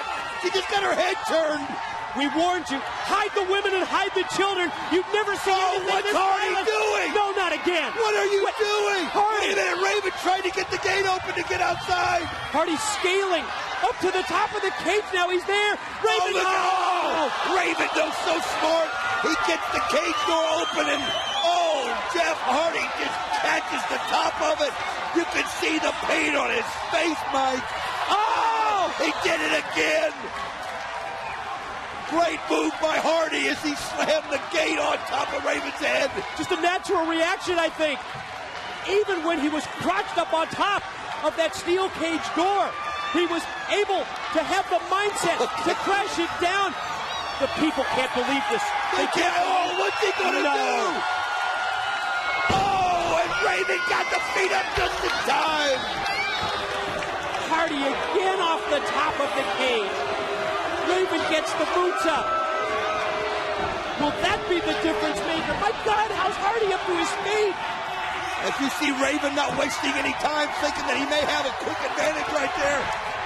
And he's going to try to end it, and he goes right for the knee, and Hardy goes down. Again, remember, he's setting up another table. You must drive your opponent through the table to win. Crashing through, that doesn't count like we've seen on 2 occasions already. Raven positioning the table in place. Now what? I think he's trying to set it up in angles everywhere that he can to make sure. Oh, wait a minute. He's setting 2 of them up right there. He wants to make sure he doesn't miss. Now putting the boots to Hardy. Just slamming him one blow after another to the face of Jeff Hardy. Stomping repeatedly. Oh, he got a 3rd table now. Who knows what's in the sick, demented, diabolical mind of Raven? Looks like he's going to go for a stack. He's stacking it up right there. Oh my gosh, it's like a pyramid. He's got another one. Another table. As Hardy's still out cold. You see, the referee knows he's got to be in there to make sure the rules are followed and take care of it. And you can see Raven's got him set up and ready to roll. 2 double stacks for Raven. Hardy. Desperation attempt here at this point. Hardy's got to do anything and everything within his power Raven to try and avoid him up this. by the hair. Right, just yanking him by the long blonde locks. Hardy fighting back there. Wait a minute. You can see Raven might be in a bad spot right there as Hardy trying to get some momentum and Raven's landed on it. I think it. Oh no. Here he goes. Hardy again to the top. The crowd going crazy. Gonna come up for the 3rd time. And he does. And they go through all of them. Jeff Hardy wins.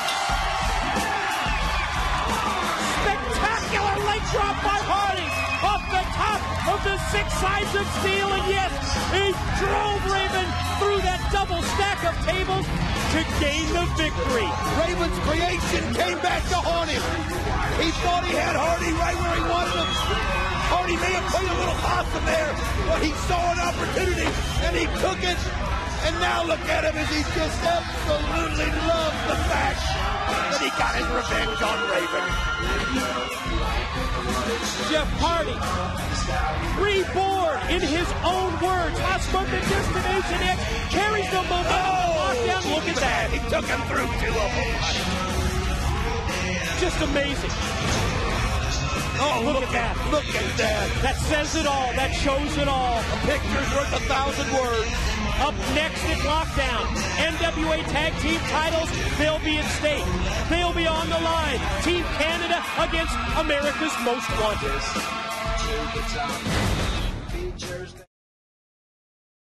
Hey guys, I keep hearing there's one thing you rednecks like to do more than drink beer, and that's fight.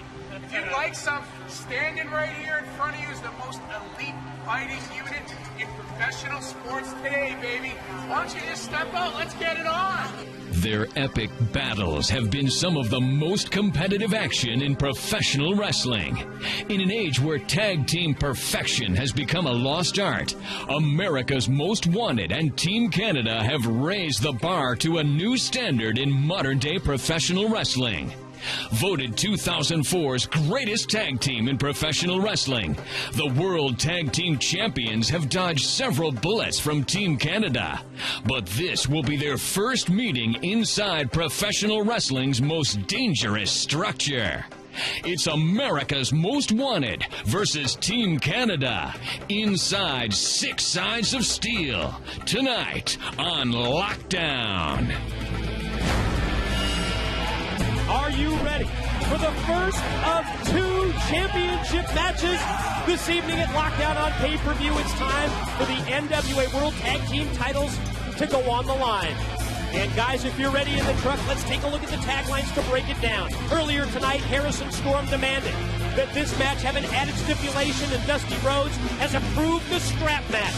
It was back in January at Final Resolution that America's Most Wanted regained the NWA tag belts at the expense of, yes, Team Canada. When it comes to experience in the 6 Sides of Steel, Chris Harris, James Storm, they have a huge edge over the Canadians. Can they exploit that advantage? It's time to answer that question right now.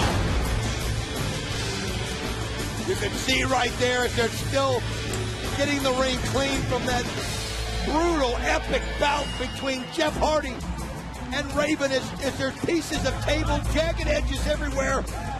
They've got to make sure that nobody else gets hurt from the table right there. Look at this. Oh, that was the swanton that he did from the top. Raven able to get out of the way. Look at another angle. Oh, my Would you have given Jeff Hardy any chance at all? No.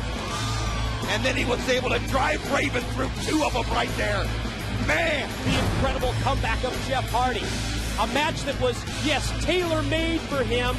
He was reborn at Destination X, and yes, we did witness the old Jeff Hardy as he is able to defeat Raven and gain a miraculous victory. Don, do you get the sense that Lockdown has been almost a case of, can you top this? And we're only halfway there. We've got 4 more matches, including 2 title matches, including Lethal Lockdown, including AJ Styles at a match. And here are the challengers. Team Canada representing in this match by the former X Division champion leading the way. That's Petey Williams. Next up, Eric Young. And they've got some muscle joining them.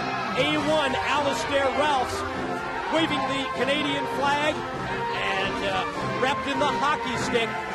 Almost as if this match, Don, has very interesting lines when it comes to the United States and the Canadians. Team Canada, they're set for battle. They're in the role of the challengers, but here come the champions representing the U.S. When you see the flags atop of the cage right there, this match has the feel of not just a championship bout. It has the feel of like an Olympic event. And when you think about the hatred that these 2 teams have for each other, I mean, it is just ingrown in each of these guys. There will be no holds barred. It'll be, can you top this? And these America's Most Wanted must have put a stamp on it that there is no dispute they're the greatest tag team in TNA history. Do you recall when we had AMW at our broadcast position for a recent Impact broadcast? We asked the Wildcat Chris Harris about the pressure representing the United States of America against Team Canada. He said just the opposite. There's no pressure. It gives us added confidence knowing that we're representing the U.S. and we realize that under no conditions can we go down to the Canadians. Well, it's a matter of pride, and these guys wear pride so well. It's a matter of honor. I mean, you know, it's an honor to them to be representing these belts for the United States of America. And there is no way that this will not be one of the best bouts we ever see. Remember the last time these 2 got together? Yeah, it was just a basic tag title match, Mike, and it blew the house down. Whoa! AMW recipients earlier of the attack by the Canadians with those straps, and it's pretty obvious here that Harris and Storm are going to take the initiative early on as they've got the straps in hand. Oh, they've got Showtime Eric Young trap. Look at that. up on top of the cage. Harris on one side, Storm on the other. Oh, man, think of the pain. And they're just pulling down on their weight. And Showtime Eric Young, you're going to have to get down from there. You're in no man's land. Yeah, there's nothing positive that can come from being perched up on top of the cage. Oh, here comes Petey Williams as he's back in action, and you can see him going right there for the back of the Wildcat, Chris Harris. Don, you mentioned the matchup back in January, Final Resolution pay-per-view event when AMW, they did it again. They regained the NWA tag belts against Team Canada. Tonight, the champions, well, yes, they give the return match to the Canadians, Coach D'Amour's crew. Well, and deservedly so. As wait a minute here, as Alistair Ross A1 has just grabbed one of the belts and just used it to smash the back of Wildcat Chris Harris's head. You gotta, I'll tell you something. I wish there was a way we could have barred Scott D'Amour and Alistair Ross from here. And oh, he caught James Storm with a shot himself.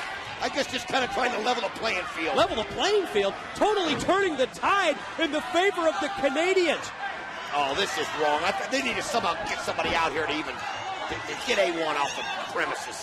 As you can see, I mean, look at this right here. Look at the shot he takes right on James Storm and catches him right there. AMW at an extreme disadvantage.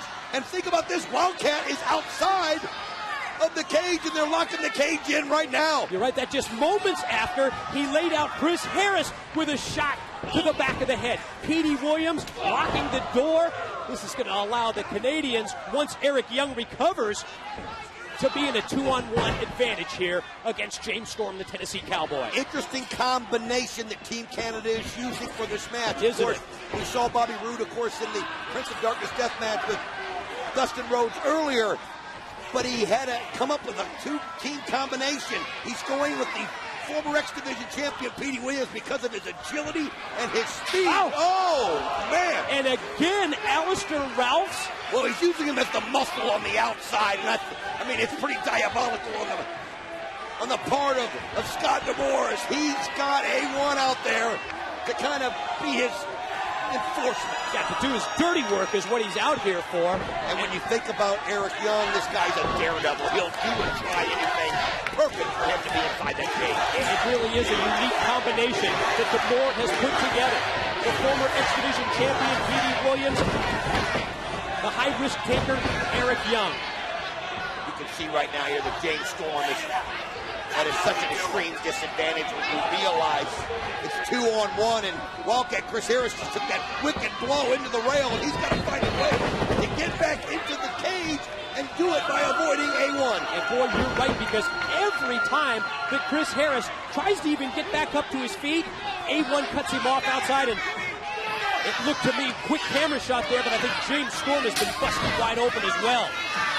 I'll tell you what, he's getting no mercy in there from Team Canada. And you can see, look at how he is, and look at Petey Williams just rubbing it in and then puts a knee to the back of Storm's head.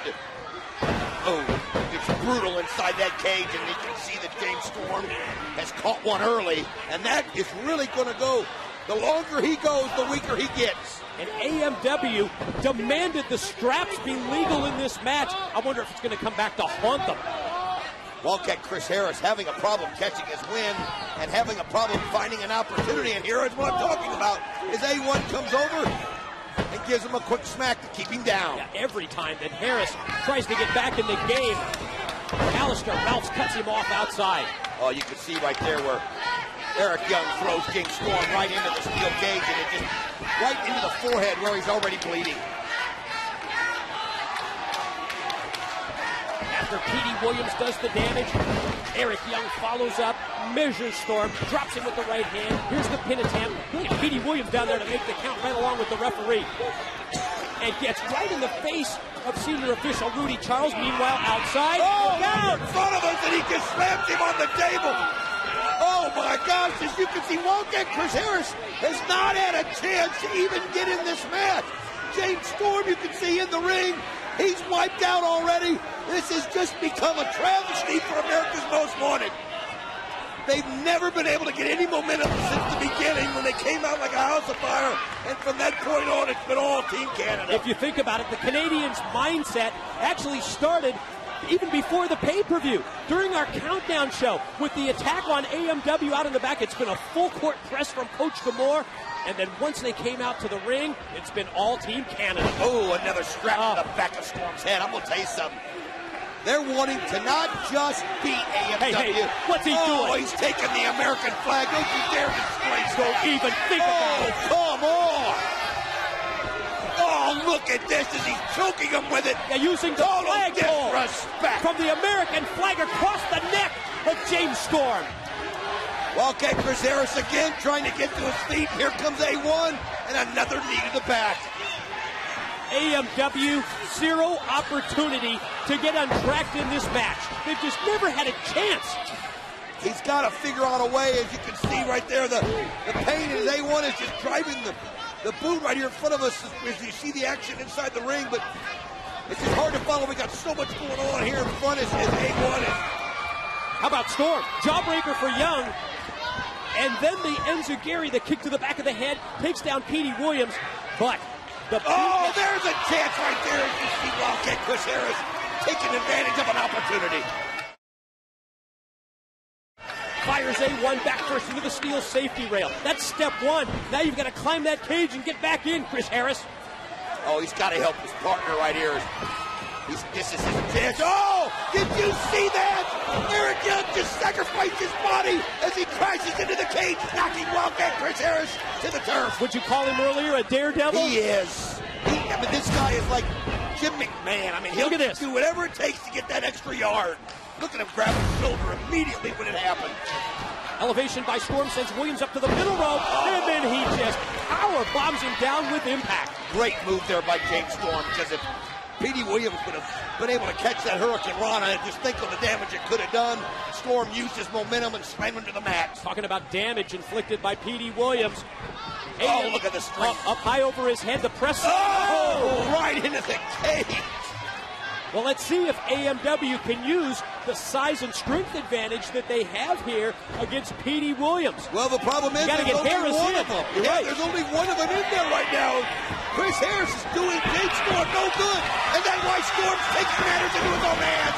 Look at him go crazy as he's just beating the tar out of him with the strap. Yeah, just whipping him repeatedly with that strap. Oh, look at that DDT by Petey Williams. Tornado off the cage. Pin. Got his feet on the ropes. But referee Charles sees that and he will not follow through with the 3 count. Good call there, Mike. I mean, the action was just so intense, but it's amazing how Petey was able to take advantage of that cage at the first time. It reminded you of Bo Jackson. Remember that when he ran up the fence after the catch? He saw it and used it. Great call on Moore's part by getting Petey Williams in this match. A1 throttling, choking Chris Harris outside the ring, not enabling him to even get in the battle. Action inside with a 2-on-1 beatdown continues as Team Canada looks like they're on the verge of regaining the tag team gold. Well, if they can't get Chris Harris into this match, there's just going to be no chance. James Storm cannot hold out forever. I mean, the guy's got unbelievable intestinal fortitude, but it's just the numbers game. It's too much for him. And the grinding his head right into the cage. Oh, man. All of the weight for behind the boot of Eric Young, and the catapult by Harris sends A1 into the steel. Great move right there by the Wildcat as he's got to do whatever. He needs to thank this A1 right now. He needs to make sure that he can't interfere. Oh, right into the steel steps. You know, you're right. Normally we would say, turn your attention away from him. But you can't do that at this point. No. You've got to eliminate him just to make sure that you can get up into the cage and into the ring. Oh, look at this. Wildcat now, I think, up high enough. And A1 is not going to be a problem. And he's inside the ring. Will he be in time? Harris is in. Oh, takes them both out. Dual lariat. Caught him at the double clothesline off the top. Oh, and now he's got the strap, but I'm going to tell you something. He's got some frustration that's been building up inside of him. Oh, look at this. Ooh, the force, the strength of the Wildcat. Full Nelson slam on Williams. Spine buster on Eric Young. Match now totally in the favor of AMW. Why? Because it's evened up at 2-2, even though Storm's out of it. The high vertical. Letting the blood rush to his head. And at the same time, slamming him against the cage. Drives him down. Pin attempt. Did he get it? No. Showtime Eric Young just in time. just in time. Young in to make the save. Just disappeared as if AMW was going to keep the tag titles. Here's a good move. Storm holding him in place while Harris connects with the left arm lariat. He leaves him helpless right there. Here goes the pin. Oh, Eric Young able to get the leg up and get the shoulder up. You know, I was thinking earlier in this matchup that AMW needed to avoid that devastating finishing move from P.D. Williams, the Canadian Destroyer. But I think at this point, AMW, they just need to let it all hang out here. Take the offensive, take the game right to the Canadians. Well, it's a fair fight now. It's a fair fight again. P.D. Williams showing why he's so good. Showing why you don't have to be as tall, you don't have to be as big. You just got to be as good, and that's what he is. Off the Revolution, connecting with that side Russian leg sweep. The back of Harris's head making contact with the canvas. Eric Young looks like he's headed up the ropes. You can see he's just so weary after the beating that he suffered. All four men. James Storm, look at him in the back corner. Absolutely glad to see Wildcat Chris Harris right there in front of him. But now basically it's Wildcat Chris Harris 1-on-2 because Storm took such a beating earlier. Well, you're right. Until Storm is able to get his win back, until he's able to be revived and went for the super kick. Nice back heel trip by Williams. Man, P.D. Williams is just fired right now. If he turns him around, if he turns him over, he's going to have a sharpshooter on. There he goes. And he's breaking him over there to Eric Young's side. Watch Eric Young off the top. Oh! Catches him right there with the elbow. Elbow drop out of the sharpshooter. Going to roll him over. Oh, he's for the done. cover. Two. Oh, he kicks out, and P.D. Williams can't believe it. Remember what AMW said, that they were going to be able to dig down deep because they know that they're representing the United States here against the Canadians, and there's no way that they're going to go down to Team Canada. I think you just saw that fighting spirit from Storm. Williams going to try and reel him in. Oh, look at those. Storm is reeling himself, and P.D. Williams knows Could be it. Here comes be the Destroyer. Spear! Great spear right there by Chris Harris. And cover, and two, and Williams got the shoulder up at 2.5. I'll tell you what, you got to give credit to P.D. Williams right there. I don't know how he was able to get the shoulder up with the weight of Chris Harris on top of him. But again, you can't measure the size of somebody's heart. Looks like Eric Young is measuring him for a super kick. I think Harris saw it coming. Oh! Great super kick by Storm! What teamwork! Spins him around. Partner Storm connects. Could they be... Looked like they were going to motion for the death sentence. It sure does, as you can see right here. James Storm holding him right there, and Alistair Rounds. Oh, no. Oh! Went for the death sentence. But P.D. Williams... Oh, look at this. He handed it to him through the camera slot. P.D. Williams pulled him out of harm's way, his own partner, and now he's got the hockey stick. Oh, just busted right there on the back. Cracked it right over the back of Harris. And tosses it over the top of the steel cage. Why would you even bother? Oh, come on. 1, 2. Oh, he gets out of it just in time. Oh, P.D. Williams can't believe it again. But you better believe it. Still some fight and fire left in AMW. Look on the face of P.D. Williams tells the whole story. Now what? I'll tell you what, we talked about the pride and the honor. Keep your eye on this guy. Oh, what's he doing now? Passing in something. Oh, looks like powder. Sure enough it is. Exactly what it is. Oh, they'll take any means necessary. Anything that they can do to cheat, they'll do it. P.D. Williams pouring the powder in his hand. AMW slowly getting up behind. Oh! James Storm kicks it right back into his face. Great move, but Eric Young takes the shot because it was available to him. Yeah, Eric Young just cut him off. Oh, wait, did you see? P.D. didn't know. A blinded P.D. Williams went for that back mule kick, and he took out his own partner. Is he? Oh, no, he's not. He doesn't realize it. He's going to give a Canadian Destroyer. No, he doesn't. Eric Young. He took out his own partner. Talk about poetic justice. Now, that was it. Now it's time for AMW to finish him off. Now it's time to take advantage. Death sentence right there. 1, 2. They've done it.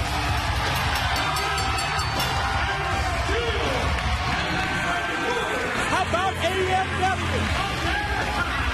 How How about that dead sentence? Wow. Great comeback victory. It was an incredibly competitive matchup between the two teams, but AMW took advantage of the opening.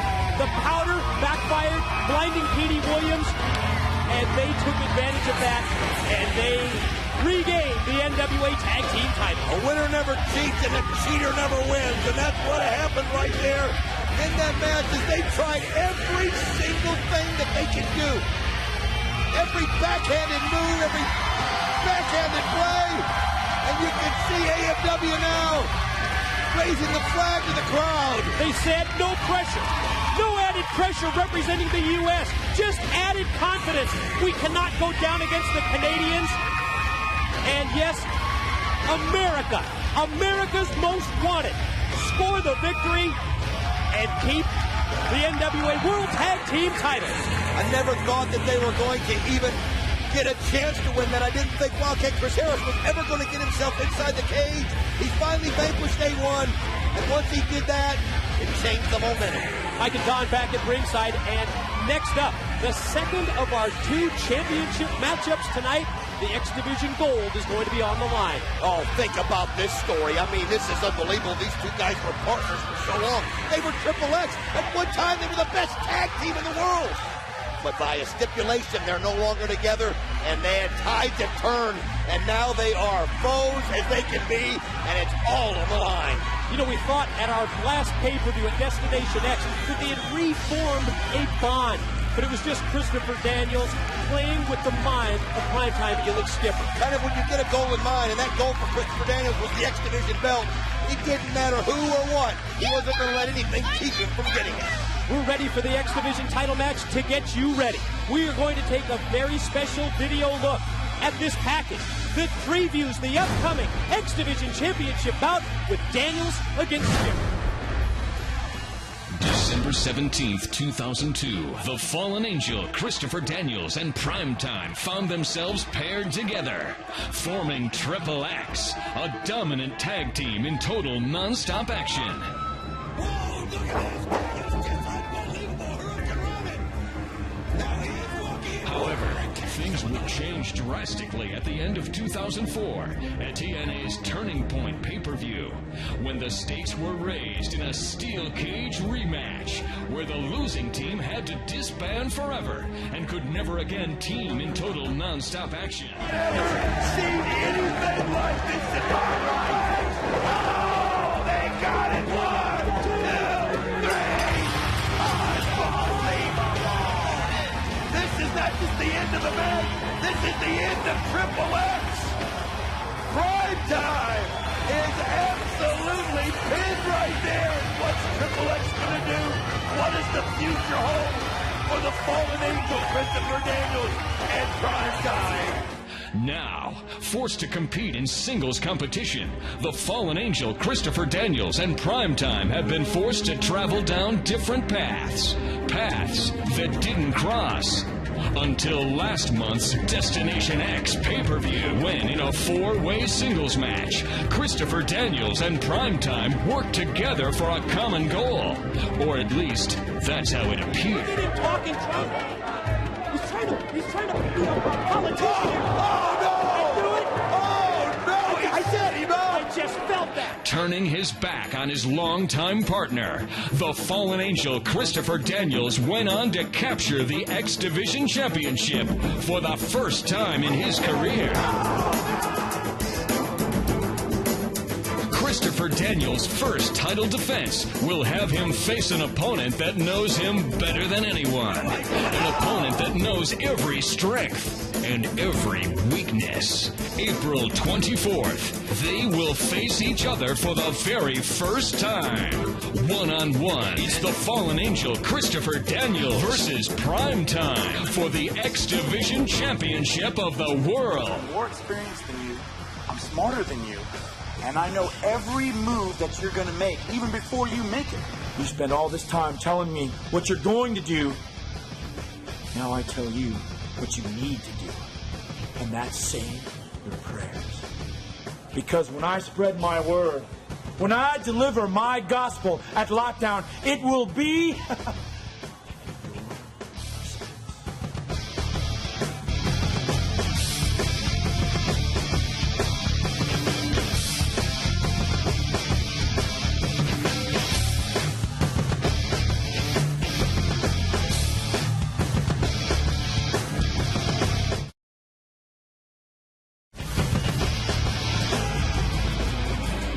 The signature division of total non-stop action wrestling is about to take center stage because the X Division title will be on the line. Let's break it down with the X Factors for the Daniel Skipper match.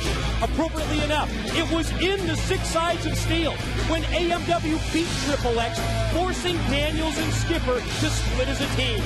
It was recently on Impact when Elix Skipper won a 4-way X Division shootout to gain tonight's championship match.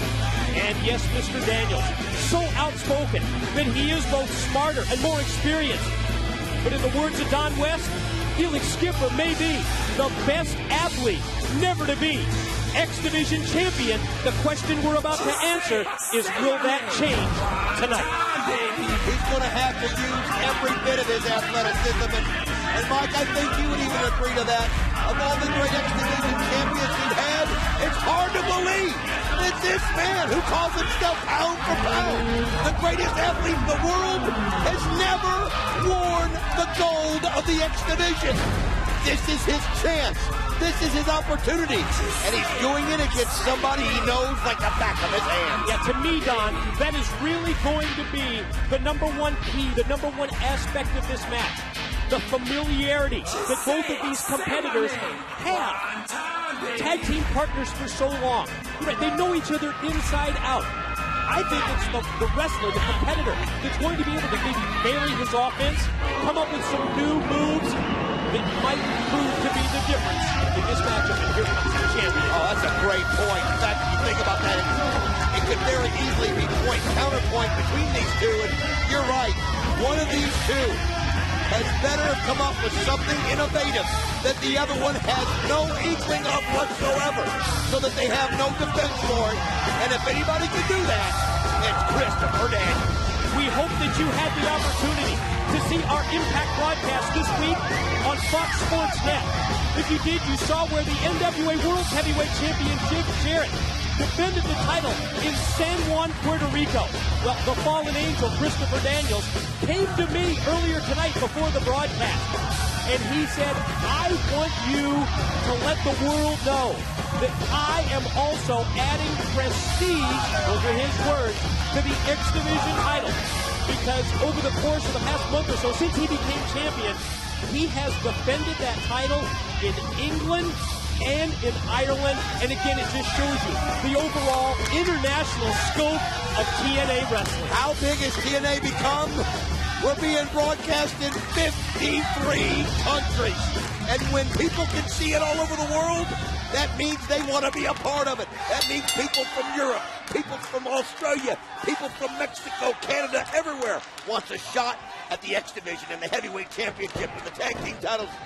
And the fact that Christopher Daniels is a fighting champion, you got to give it to him. He'll defend it any place, anytime, anywhere. They lock it up, collar and elbow in the opening seconds of this championship match. My guess is that we would probably see some kind of a feeling out process here between the two. I don't know whether you want to show everything to your opponent in the first minute of the match or not. Well, they're sizing each other up, just like you said, but you've also got to show the other one right off the bat. You mean business. Look at this. They're one right after the other. I got a counter for this. You got a counter for that. Man. What an example of just exactly how well they do know each other. Every time one man goes for an offensive move, the other is there with that perfect reversal of hands. Oh, look at that. We talked about the athleticism, and he just showed it. And then doubled him over. Boot directed into the midsection, and now Daniels shot off. Watch Daniels fly over the top of Skipper. I'll tell you what, this is almost one of those matches, and I don't mean to make this sound kind of weird, but you might not have to, you need to not think too much out there in a match like this. If you think too much, the other one's got you in his head. You just got to react. Exactly. You know, I I was talking about maybe not showing everything in the opening minute, but we've seen an Angel's Wings attempt by Daniels, and then a play of the day try by Skipper. But both moves were blocked. Shoulders of Daniels go down for just a split second. Man, it's almost like they're sitting there watching an Olympic event. I gotta stand and applaud as these guys have not let up for the moment. It reminds you a little bit of Hager Hearns. I mean, they're just going right at each other. Whoa, nice counter right there by Primetime. Drop toe hold by Skipper. Takes Daniels, the champion, down to the canvas, and he follows up with the side headlock. Good move here. Go back to the basics. Wear Daniels down. Regroup at the same time.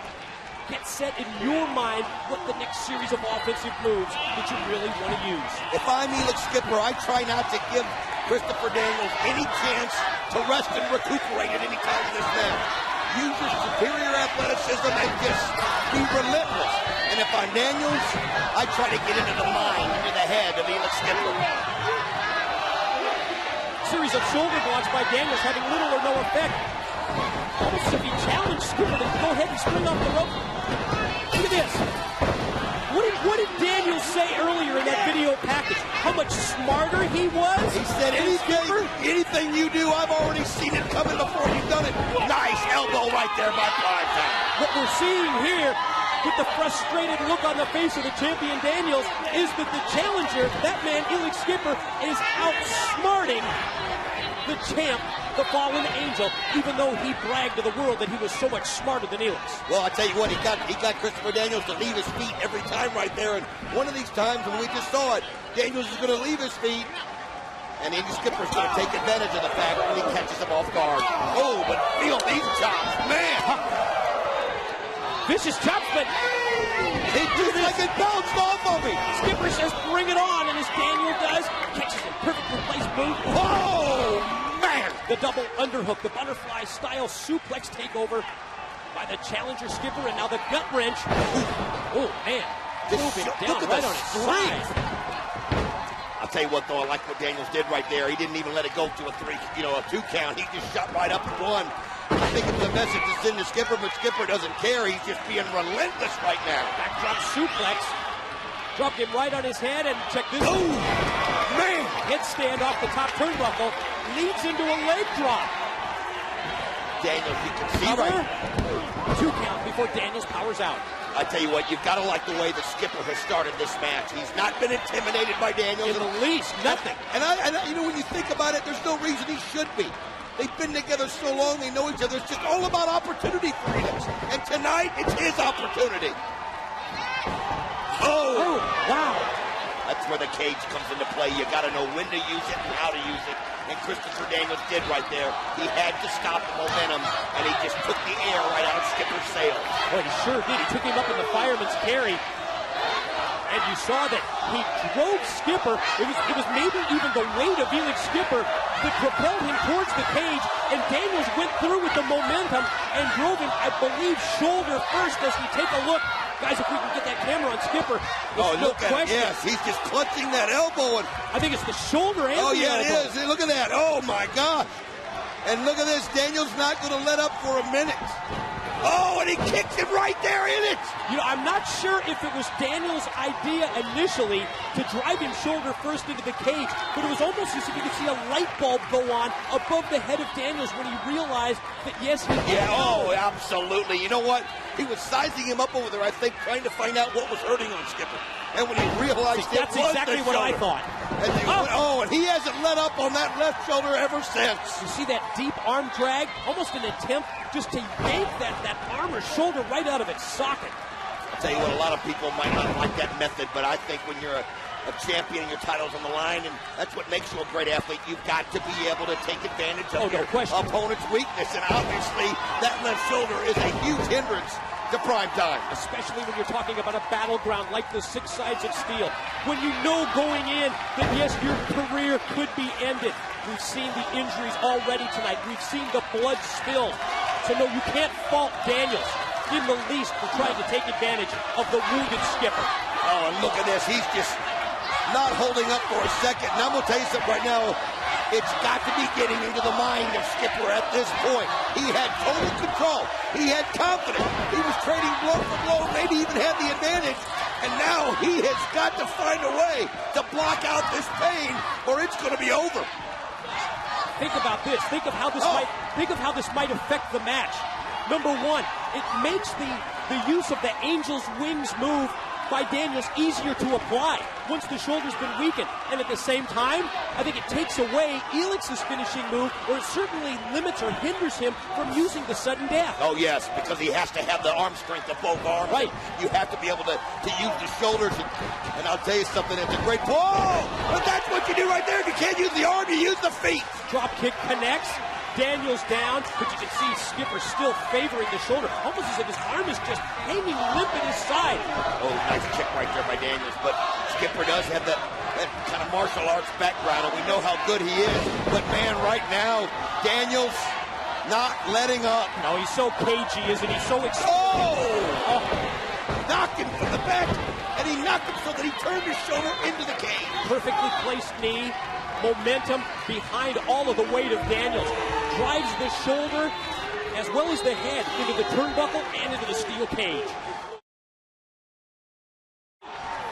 Oh, I think this is an opportunity in a situation here for Daniels that he might have fallen into, but certainly taking advantage of it to the fullest. When you're in a situation like this, Mike, how does Skipper block this pain out? How does Skipper, because he's not going to beat him with one arm. You're not going to beat the X Division champ with one arm, so how do you reach down and block it out? And could it be that it might work to an advantage, because now he's going to have to do things that there's no way Daniels could have prepared for? Possibly, but it certainly separates the champions from the wannabes. That kind of resilience, that kind of guts and determination, and we're seeing it here with every move that Skipper attempts to use, every offensive attack. It's squirted because Daniels realizes and Daniels knows that Skipper's shoulder is so weak. Oh, look at him now as he's... Just snap that one off. Here he goes. Oh, and he's winding on it again. Look at the pain on Skipper's face as you can see it down there. The cross arm breaker. The arm bar applied. Trying to extend the arm of Skipper to the point where he can snap the elbow and also further weaken the shoulder. It's so hard to believe that we're watching two guys that were as one, two guys that worked together as a tag team as well as anybody. I mean, there was a stretch where they had beat AMW like 4 or 5 times in a row. They were so good together. And now you're watching Christopher Daniels inflict every bit of pain, every chance he can on his former friend, his former partner. That's how important the X Division belt is here in TNA. Great point. The self-proclaimed Mr. TNA, as he calls himself, since winning that X Division title. Daniels just relentless in his attack. Winds up and then chops directly into the injured shoulder of Skipper. He's getting that confidence, too. You can see the gleam in his eye. He knows he's in total control. Check this out. Oh, hammerlock slam. Drove him down with his Skipper's arm extended. It's just tough to watch at this point, but somehow variation there of the Matrix move. Didn't really get full lift on the Matrix, but Skipper was able to lift up and avoid the 3 count from referee Slick Johnson. No, don't count out Prime Time. This guy, again, we talked about his athletic skills. He reacts so much on instinct. I mean, he just reacts because it's just a part of him. It's just the way he was born. Daniels back to the hammer. Look at that. Working specifically on one thing, that left arm of Skipper. You don't have to like him, but you've got to respect him. You've got to respect how he goes about his business in the ring. Well, every time I see Elix Skipper inside the 6 sides of steel, as Daniels just continues to work on it. You know, I think of that move. It was ranked on our Impact show this week as the #1 move inside the cage. Will you ever forget that? Never forget it. I'll tell you what, I couldn't believe I was seeing it, and you had a flash moment thinking of the consequences, but Prime Time able to hit it, connect with it, and it was the most spectacular thing we'd ever seen, and the fans felt the same way. Absolutely. Skipper again takes him up, drives him down, but then just crumbles in a heap. We're talking about when Elix Skipper walked the top of the cage and then came off the top of the cage with a Hurricane Rana. rated as the #1 move in TNA steel cage history. Never been seen before and never been seen since. Unbelievable. I don't think anybody has the guts to try it. Oh, nice elbow right there, and that's what he's got to do. That's the good arm. That's the right arm. And just be relentless. Keep them one after another. That's exactly what he's got to do. And once you hit that cage the wrong way, you get nice spin kick right there by Prime Time. You mentioned his martial arts background. 7 years studying the martial arts even before he got into professional wrestling, and he drilled Daniels with the kick to the back. Oh, boy, he didn't hold anything back but that one right there. That's right into the back of the kidneys. The pain that can cause is excruciating. Daniels back to his feet, but just as soon, Skipper's right on him. Oh, look at that, though, Brett. Look at the matrix, though, by Skipper. He's just not going to be taken down. And oh, you thought Daniels might have been able to counter it, but now it's all Prime Time. Plants him with the belly-to-belly, and now Skipper headed up to the top, walking the top rope, and Did you see the elevation that he got off of that rope? Did you see the landing as well? One, leg drop. Two, no. Man, I'll tell you, I don't know if there's a chance to see that again, but man, he just got so high up into the air. Part of that athleticism that we talked about.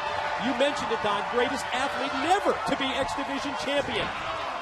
Ooh, and you can see what happened there. He tried to make the move. He was using the wrong arm, and it cost him, and he reacted immediately. You're right. He was going to try and take him over the top, over his back. BME! Best moonsault ever, and he hit it perfectly. This could be it. 1, 2, it's over. No! No, he fights out of it. Wow. Man, I'll tell you what, this has been a match of just nothing but two guys going at it. Two guys realizing what's at stake. Two guys knowing that the X Division Championship belt goes to the winner. It's me against you, and now Christopher Daniels, you gotta be kidding. As he's going up to the top of the cage. Daniels all the way. Skipper's on his feet, though. And Skipper's going up there after him. Oh! Skipper able to climb the cage. Oh, now he's in no man's land up there. This is a chance for Prime Time, but with his shoulder. Is he going to be able to climb up there to get him? I mean, if he does, it's probably going to be slower going up than ever. No way. He is not going to try this. He is not. Wait a minute.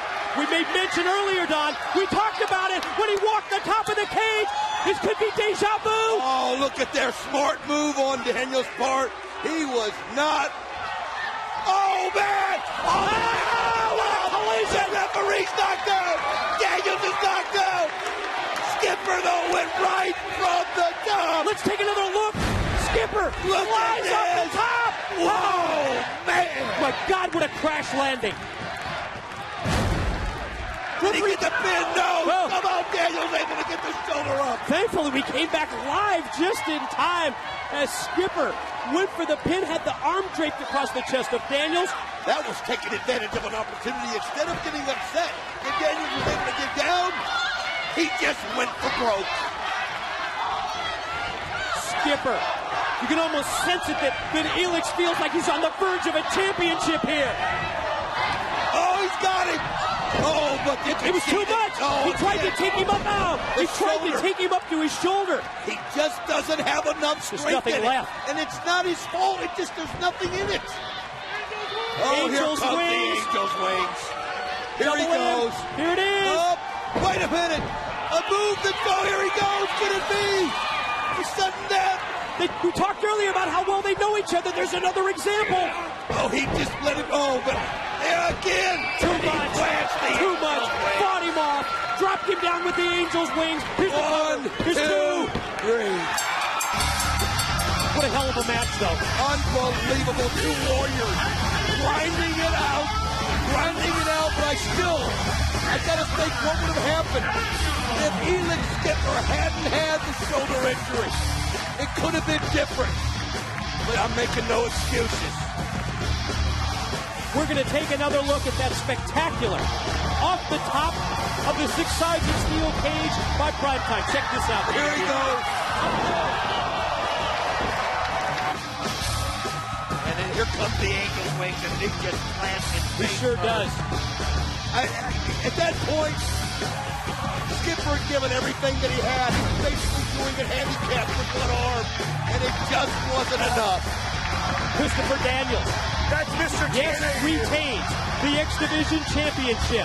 It's time to get an update on the Lethal Lottery and the Lethal Lockdown match. And to do that, we're going to send you to the NWA DOA, the Dream, Dusty Rhodes. I tell you what, this has been the most exciting pay-per-view ever in the history of our business, if you know what I'm saying. And it's only going to get hotter and quicker. You know them girls, Tracy and Trendy, my sisters, they got a little squabble going on. But let's get down to business. We know Jeff Jarrett. We know Waltman are first two to enter in the lockdown, 6 sides of steel, lethally. You know what I'm talking about? So now then, I told you when I was away earlier, I'm going to bring the third man in. And from here, it gets intriguing. So let's take a look. Go through here, close my eyes, and see who number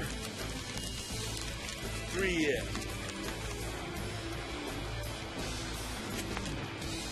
The third guy in Lethal Lockdown will be the Outlaw. Wow.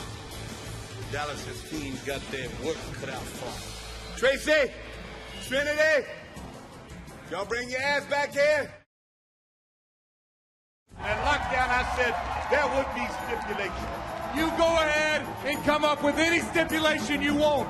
You will be in a lethal lockdown inside that cage. Lethal lockdown, weapon, chair, anything you want to bring. The only rule to this match is there are no rules. That means 2 men will start by lethal lottery draw. Other men will enter that ring. May the best man win. It's going to be brutality. Well, Dusty, I could care less. And you know why? Because your 3 opponents aren't even going to make it to April 24th. And look at DDP! Diamond Dallas Page comes out of the crowd! He's going to break the offense right to Planet Jarrett, right to the King of the Mountain! Yeah, but check this out! Here comes Outlaw! The Outlaw, but Page was ready for it! Page took him over the top and down the floor! Last week, Kevin Nash, what did he try to do? He tried to throw out a shot. Well, I fired the first shot. Maybe that's a line you respect. I'll tell you right now, he wants a piece of it. Look at it. Attorney hiding behind everybody. He's behind security, and by that damn attorney, Lawyer Dagger. He's got the guitar. Oh, he just reads him. No, I'm telling you, I'm so sick of seeing that. He smashed it. He smashed the guitar over the head of Waltman. He said he had another shot coming. Weapons are going to be legal. He'll leave the lockdown matchup. And here comes DDP. Look at DDP. He is fired up. He knows if the cheap side, he's only got one going on, and that's taking out the world champion. There he is. It's Kevin Nash. Here comes Nash. Diamond Dallas Page, Kevin Nash, and Sean Waltman against Jarrett the Outlaw and Monty Brown. Don't miss it. April 24 at Lockdown. We are back to the Impact Zone, and it is time for the Lethal Lockdown. 6-man tag team match. We still have questions. We understand that Kevin Nash was not cleared by the doctors because of the staph infections to go in this match.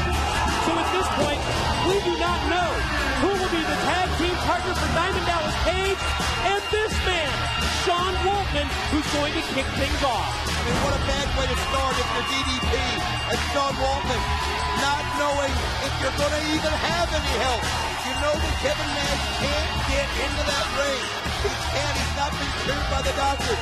He's going to be there in spirit, but he can't do anything once they're locked down inside. That would be disadvantage 1 for the team of Waltman and DDP. Think about disadvantage number 2. We just witnessed that draw in the back, that lethal lottery. Dusty Rhodes pulling out the name of the Outlaw. That's right, the Outlaw. So that there will be a stretch. Because this can't end till everybody's in, but there will be a stretch where Sean Waltman is at a huge disadvantage. It'll be Jeff Jarrett and the Outlaw 2-on-1 on Sean Waltman. The initial two competitors, Sean Waltman and Jeff Jarrett, they will go for 5 minutes. At that point, the Outlaw will come back. We will have new wrestlers every 2 minutes. So for that 2-minute stretch, it's a 2-on-1 match. And here comes the reigning NWA World Heavyweight Champion. You know, we've seen Jeff Jarrett take that NWA title for the better part of the year, all around the world. Whether it be Mexico, whether it be Japan, whether it be this past week in Puerto Rico. I'll tell you what, I do like the fact, though, that Jeff Jarrett's name was drawn, and he's going to have to be out there the whole time. It just seems appropriate that it would have worked in Jeff Jarrett's favor, and he would have been the last one in, which would have been a great advantage to him. But it's not. As you see him throwing down the garbage can full of weapons, and look at this. Sean Waltman's not going to wait. He's just going to take it right to the heavyweight champion. Oh, you're exactly right. Sean Waltman jump starts it. Attacking Jarrett on the entrance ramp, and he just took a wild shot and connected right here at the broadcast table. Look out! They're going crazy right here. As the fight is just going right into the crowd, and you see Sean Waltman just drills him with the trash can, and I mean hits it perfectly, and they're already in the middle of the crowd. And again, Waltman following Jarrett up into the crowd at the impact zone. Keep in mind, in this matchup, weapons, they're not only legal, they're encouraged. You can see right there that all the weapons that Jeff Jarrett brought down have done him no good whatsoever, because Sean Waltman hit him before he had a chance to use them. Great strategy by Sean Waltman. And now, the action up in the crowd here at the impact zone, but we're blocked from our camera view. They're battling. And we see Jarrett taking Waltman and now bringing him back down the steps. Somehow he had an advantage, and takes Waltman right onto the rail right there. Jeff Jarrett now getting a hold of him. We gotta make sure we're watching behind us. You're not kidding. It's tough. We're trying to watch the monitor, but at the same time, we're trying to watch our backs as well. Jarrett's got the trash can. Great strategy, but there you see it right there. As Jeff Jarrett just somehow gets the advantage and nails him with the trash can. As he throws his belt here in the ring, and now he's going to try, I think, to get things settled in. Oh, wait a minute. Just as I say that, forget about that. Something else. Got another weapon in hand. Oh! You can hear it. Oh, he slams it again. It's like a cookie pan or something, isn't it?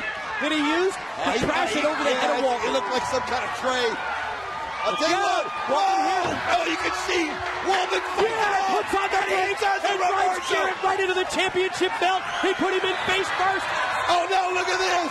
As he's got him on top, they're trying to get some kind of control. Spin kick took him down. Picks him off of the announce table. Unbelievable. Unbelievable by Sean Waltman. Waltman trying to balance himself on the table. Just dives right at Jarrett and takes him down to the concrete. We're still rolling. We're still here. We're still live. Countdown clock nearing the halfway point as we approach 2.5 minutes of this first 5-minute segment. How about that, though? How about Sean Waltman able to do that patented spin kick right here on the tables? I see shoe prints everywhere in front of him. Unbelievable. He didn't have much space to work, but he made it work. Steel chair shot by Waltman, but Jarrett was able to move out of the way. I'll tell you what, they'll think about this. 2 minutes until there's going to be a distinct 2-on-1 advantage. Right. This is where Waltman cannot afford to have Jarrett take the upper hand in this match. What a shot he takes right there to the top of the head. Oh, unbelievable as you can see it now. Jarrett setting up that garbage can right there. I mean, the plan that Jarrett had, he had punches, he had cowbells, he had everything. All of them had to go to waste. And man, nice shot by Waltman as he just jams the back of Jarrett.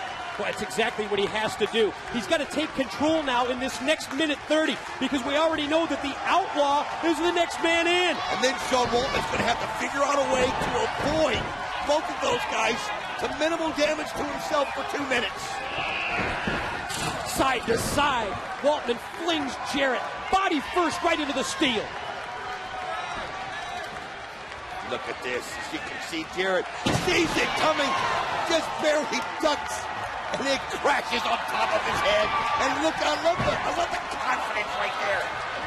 It's so long, but I love the fact that he's just rubbing Jarrett's face in it. Could be time for a little Bronco Buster. Oh, Jarrett out of the way just in time. You know what? If he hadn't had to avoid that trash can in the middle of the ring, he might have been able to hit it. That gave Jarrett just the second he needed to get out of the way. How about the sudden stop when Waltman went crashing into the corner?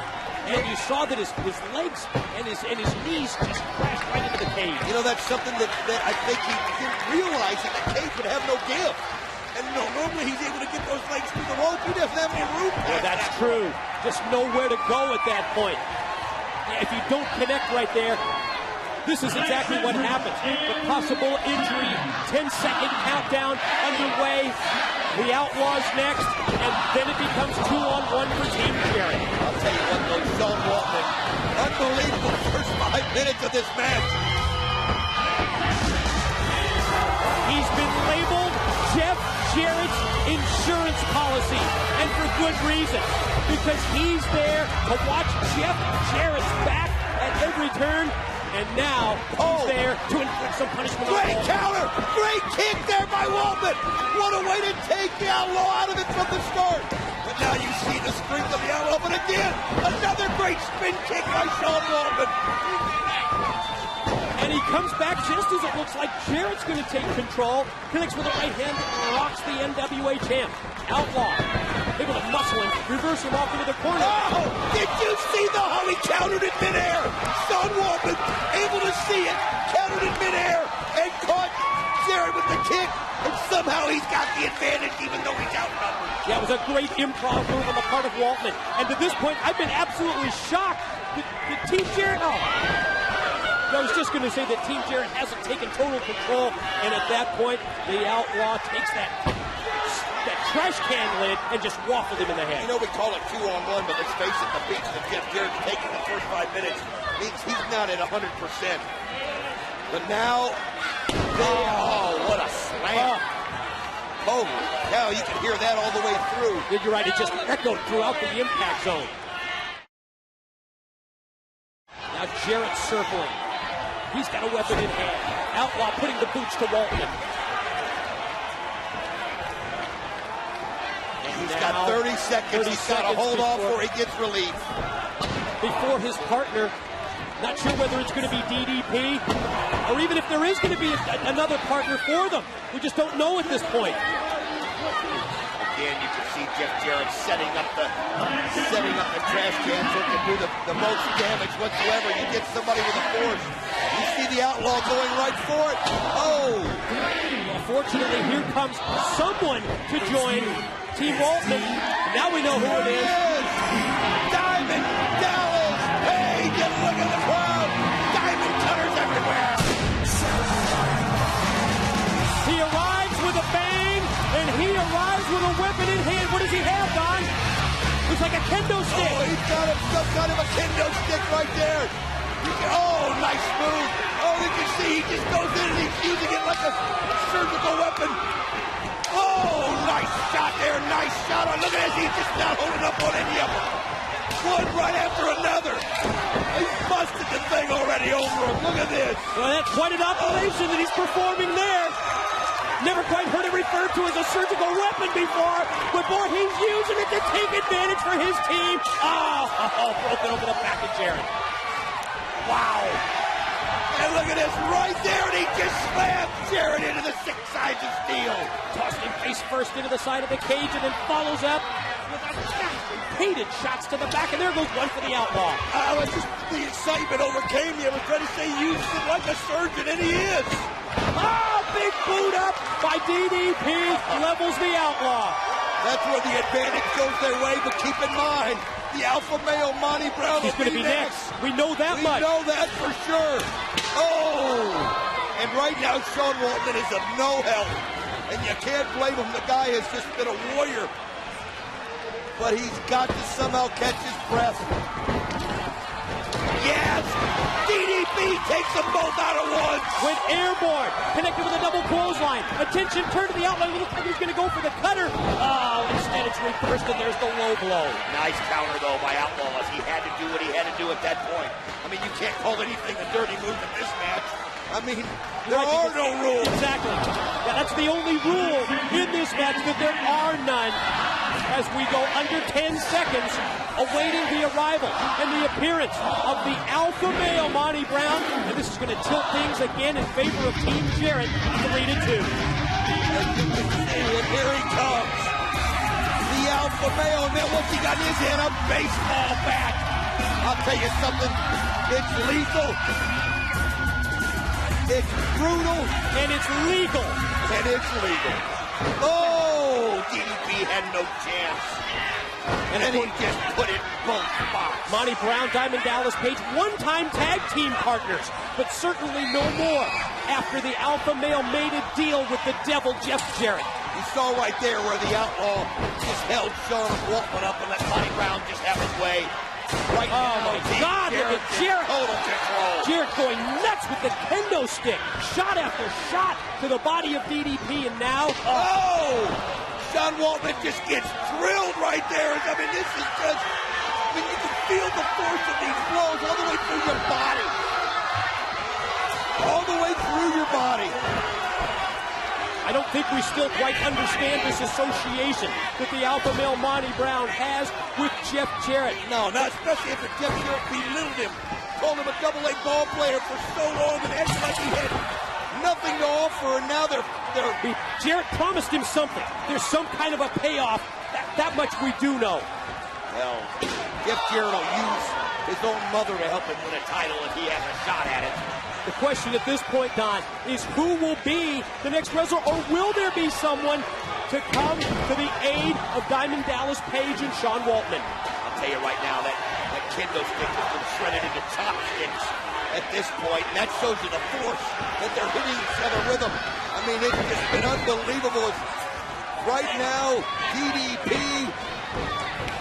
and Sean Waltman are just trying to survive. Alpha male's got Waltman. Oh, right down behind him and into the cage. It's about time to find out who's going to take Kevin Nash's place. Well, we now know. And think about this. How appropriate. The former partner of the Outlaw is B.G. James. Comes out with a house of fire. Yeah, the former associate of Jeff Jarrett as well. B.G. James is like a man possessed. Cameraman knocked over. My God. Bodies, wrestlers, cameramen, officials all sprawled out across the building as B.G. James closes the cage door on the alpha male. Oh, this is going to get interesting now when you realize the dynamics of what's involved. And B.G. James is fresh. It is a distinct advantage to be the last guy out. Dusty Rhodes knows this, and there he is, B.G. James, and he's cleaning house. Oh! Wait a minute. He's in the wrong place at the wrong time. Referee Rudy Charles knocked down by B.G. James, and here's the face-off. Here's this confrontation, Don, that we've been anticipating. The former longtime tag team partners. Oh, you can see Sean Waltman comes in. Oh, he gets slammed down. He also takes down the Outlaws. Here he goes. But B.G. James hesitated for just that split second. Yeah, but that's what bothers me. Why did he hesitate? I'm not sure. I just had to point it out, though. I mean, I know that they have such a history. You can see the Bronco Buster going on by Sean Waltman. I know they've got an incredible history. It was almost as if he had second thoughts. Waltman positioning the trash can. Oh, and then crashes into the alpha male. Great move right there by Sean Waltman. It's amazing how in a match like this, the tide can turn so fast. Here goes. He went for a pound, and he pounces Sean Waltman. Oh, look at that pounce. Using the garbage can to pounce B.G. James. 2. Oh, DDP gets there just in time. Did you notice how the force of the impact, of the pounce, he just drove right through the garbage can, and now Jarrett from behind. Trash can shot on Page. What a great pounce right there by Monty Brown, and it's just, here he goes for the stroke. Oh, countered by DDP, and he hits him with the diamond cutter. He's got the cutter. Here's the pin. Here's two. Oh, Outlaw just in time. I'm still, though, gotta wonder, why did BG James hesitate when he had the Outlaw in his sights? I don't know, but he sure double clutched, didn't he? He sure did. Outlaw springs off the rope. Oh, did you see that great kick there by Roman? Came out of nowhere. I mean, it was something reminiscent of AJ Styles. It just appeared. Yeah, for the unpredictability aspect of it, boy, it sure was. BG James looks to be the best of the six men in terms of condition at this point, who's been weakened the least. Oh, yeah, I was going to say, he's taking less of a beating, and look at the combination, one right after another. Monty Brown trying to stand, trying to hold up, but he can't. The double team move. Alpha Male puts on the brake. Look at that. No, you gotta be kidding. He just pounced them both at once. A double pounce by the Alpha Male Marty Brown, taking out two men. My God, that was incredible. That was unbelievable. Was Marty Brown showing just how strong, how forceful he is. Oh, he can put Waltman away here. Look at there, Waltman tried to counter, but he just couldn't do it, but he somehow fights out of it. The DDP also in to make the assist, to make the save. How tired can Sean Waltman be? This guy has been here from the beginning. Blood flows from the head of the Alpha Male as well. You're right, Waltman and Jarrett. They've been in from the opening bell of this brawl. And they're still showing such resilience, but right now, Sean Waltman, he just, oh, look at this. Look at this. Great move by Waltman. He's got it. Two. Oh, I thought he had a pin. He got it. He did. He got him. Unbelievable. And Jarrett can't believe it. Sean Waltman able to roll up the Alpha Male Monty Brown, and just like that in a split second, he gets the victory to give his team a W. Unbelievable. You saw what happened there, Jarrett. And now look at this post-match beatdown. Sean Waltman, did you see that counter that he did? Oh, Alpha Male flung through the cage door, out to the floor, standing tall in the ring. BG James, stare down, looking directly at the Outlaw. Look at this, he's looking right through the cage at him. Think about the history between those two. As Jarrett's walking back up the ramp and you can see him. Oh, look at there. You can see the Outlaw trying to play at the pass. Wow. Still eye-to-eye contact between the two. We knew that there was tension there because of their history, and again, they just stared each other down, but nothing was resolved. What a wild night it's been at Lockdown, and yet to come, ladies and gentlemen, the phenomenal AJ Styles, one-on-one against the Monster Abyss. The winner of this matchup is going to go on to our Hard Justice pay-per-view Sunday, May 15th, and get a shot at Jeff Jarrett in the NWA title. I'm going to tell you something. We've seen these two together in the past, and we know how incredible they are together. It's going to be unbelievable with so much on the line.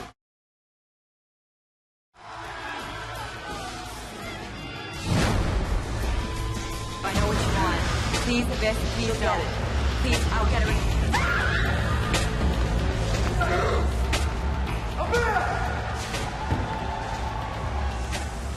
Nobody scared of a girl who ain't scaring me like that. What? Stop scared of me. Hey guys, come on, break us. You don't scare me, Paul! Come on! You wanna do this? Come on! The winner of the phenomenal AJ Styles and Abyss at Lockdown will receive an NWA World Heavyweight title shot. It just doesn't get any bigger or better than that. And he will face you, AJ, and to the stare down right now, he's sending you a message, AJ. Wait a while, AJ, they get me. Man, right over the steel steps. Oh, man, but he took the blow right there, and they're going to be in the cage at Lockdown. And here comes AJ to the ring, but look at this. Security is there to cut him off. For tonight's competitors, a milestone will be reached. The road to the gold will be paved tonight in twisted steel and blood. And he grabs him with the chain. Come on! Down the throat. AJ Styles out before their one-on-one showdown this Sunday at Lockdown. Raven, he just pulled him right into the chair. Oh my gosh, how is AJ Styles going to be able to recover in time? The survivor of this match goes on to face Jeff Jarrett for the World Heavyweight Championship next month at Hard Justice. There will be nowhere to run. There will be nowhere to hide. It's size versus agility. It's David versus Goliath. It's AJ Styles versus Abyss. Next on Lockdown.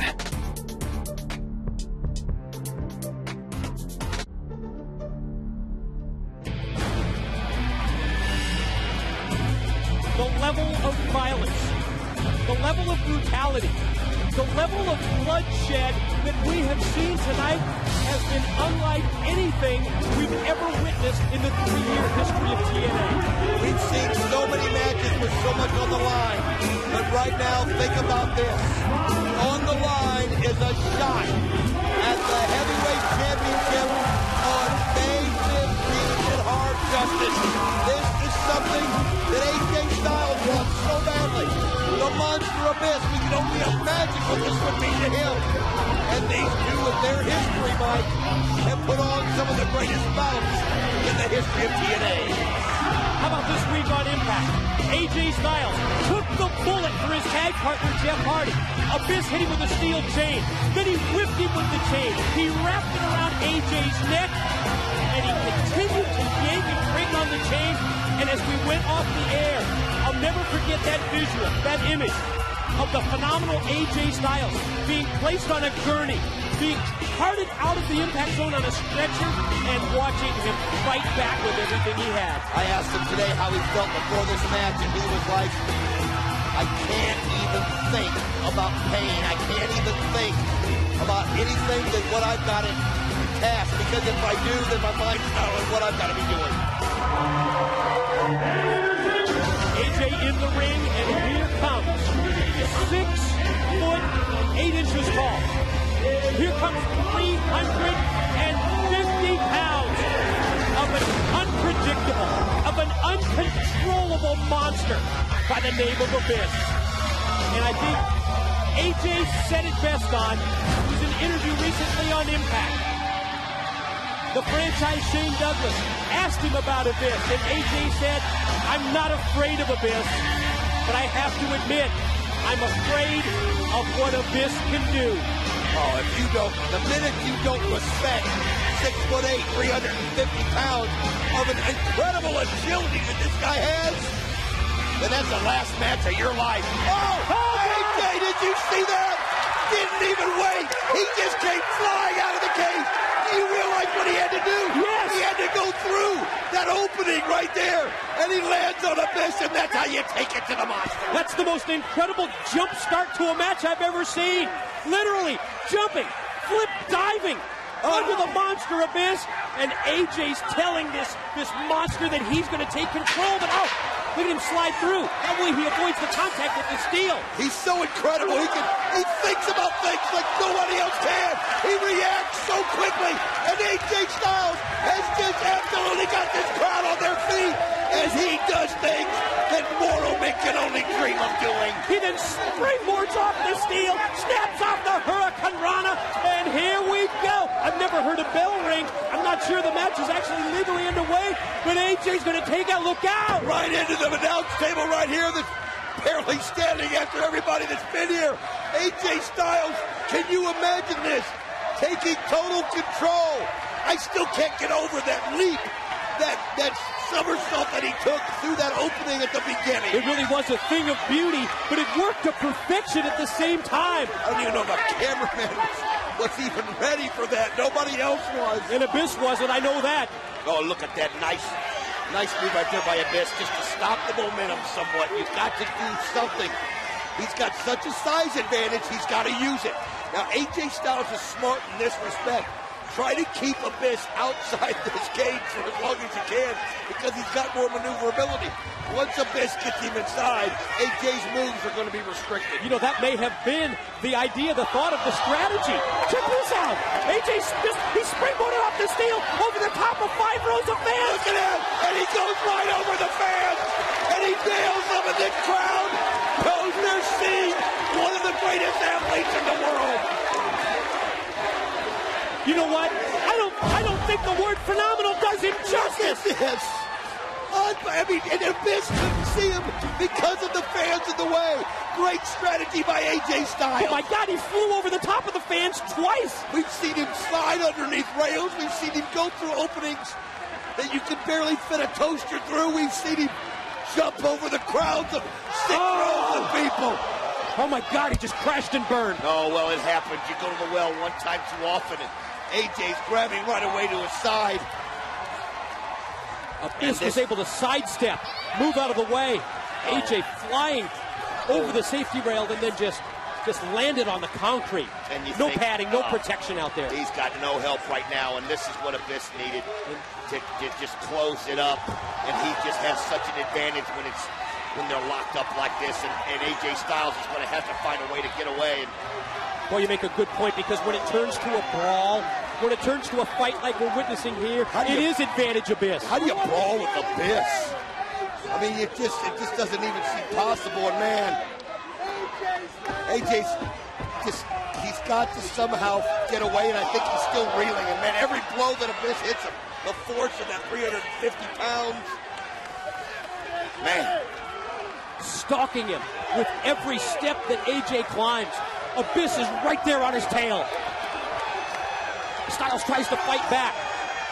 In the midst of the crowd here at the Impact Zone. Oh, I'll tell you what, this crowd that came here tonight saw something special, match after match, and think about how we're ending it right here with AJ Styles and Abyss with a shot at the title on the line. And he's got him in the choke slam and just flings him. He had him goozled. He had that big mitt right around the neck and the throat of AJ, and he threw him about 4 or 5 steps up to where AJ's back made contact with that fence, that wire fence that they've got. The cage that we've got people locked in here. And I'll tell you something, he flung him a good 12 feet right there. I mean, that just shows you the power of the Monster Abyss. Yeah, who would think that the lockdown cage used to lock down the Impact Zone could be used as a weapon, but the Monster Abyss is pulling out all the stops. AJ Styles has just got to fight. Now he almost needs to get into the cage just to get away and somehow get his bearings. His Abyss is just not letting him, not to mention you can see his back as he rakes across those steps as he falls down. Abyss right on him, picks AJ up and just tosses and flings it. Look at that. Showing no mercy whatsoever. Not that you would expect him to, and not that he should. Especially when you consider what's at stake, Don, because to the winner goes a shot at Jeff Jarrett. And the NWA World's Heavyweight title, May 15 at Hard Justice. Elbow to the back of the head, drop Styles again. And that smart move, we called it smart by AJ. Take the preemptive strike, dive through the cage. It's now coming back to haunt him. Well, I'll tell you what, he's got to hope that he's taken a little bit out of Abyss, and that he can find a way to get it back to his advantage. But Abyss is just not letting up right now and not giving AJ Styles any chance to catch his breath, any chance to get any kind of momentum. And, you know, you mentioned what AJ said. You've got to fear what this guy can do to you. And right now, Abyss is doing it. Look at the bruises on the back of AJ Styles. That shows you right there. There's the proof. There's the evidence of the power of the Monster Abyss. And look at Styles fight back. Think of everything we've seen, and they haven't even gotten into the cage yet. This match is not going to end until these guys get in that cage. Oh, you're right. I never even heard the bell ring. So I'm not even sure that we have a legal match at this point. I think we just got to fight. Oh, AJ Styles, and then what's he doing? Oh, he throws him into the rail.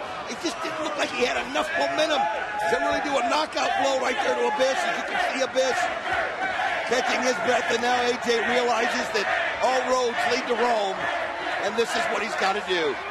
toe, but he decides to go take another shot before he does. Yeah, rethinking for the moment. Not deciding to go back into the cage, but instead lay a couple of right hands to the side of the head of Abyss. Here he goes, and he's getting ready to work his way in. And oh, wait a minute! Oh! Abyss just stole an opportunity. Oh, God! Oh my God! Right in his face! He just took him completely out.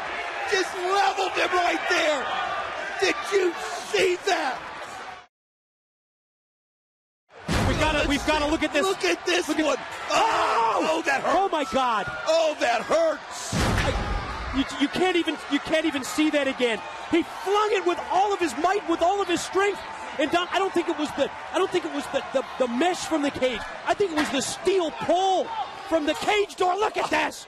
And he's just not even letting up as he does it again. Oh, we talked about the levels of... Oh, that's the first one. Now look at the second one. Oh! Sends him down. It's tough to watch. And then he did it again. We talked about it from the top of the show over 2.5 hours ago. Oh, AJ, well, you knew it happened. The violence, the barbarism, the brutality that we've witnessed. And as the blood pours down the face of AJ, Abyss with just shot after shot right into the open wound. I'll tell you what, that second shot, though, you saw it hit him right there in the head. And it was like the bottom of that gate. And if you look at it, there's no protection on it. Just cut him wide open in an Abyss. You're right, it just sliced him. It did. Oh, man. And now Abyss throwing the chain that he's so famous for bringing out with him. What's he doing now? What in the world's he doing? Oh, no. Don't tell me. Don't tell me the crowd knows what it is. We've seen it before. Measuring him now. You're right, we saw this last month at Destination X. Remember when he took this bag in against Jeff Hardy?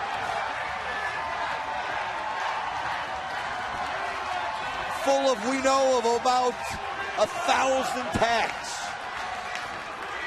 AJ, just, oh, look at this, tries to get up to his feet, but he can't. He just crumpled, he went down. Match is now underway here inside the cage. It's official as we see Abyss. Oh, come from behind and just power him down. Gonna pick up the chain.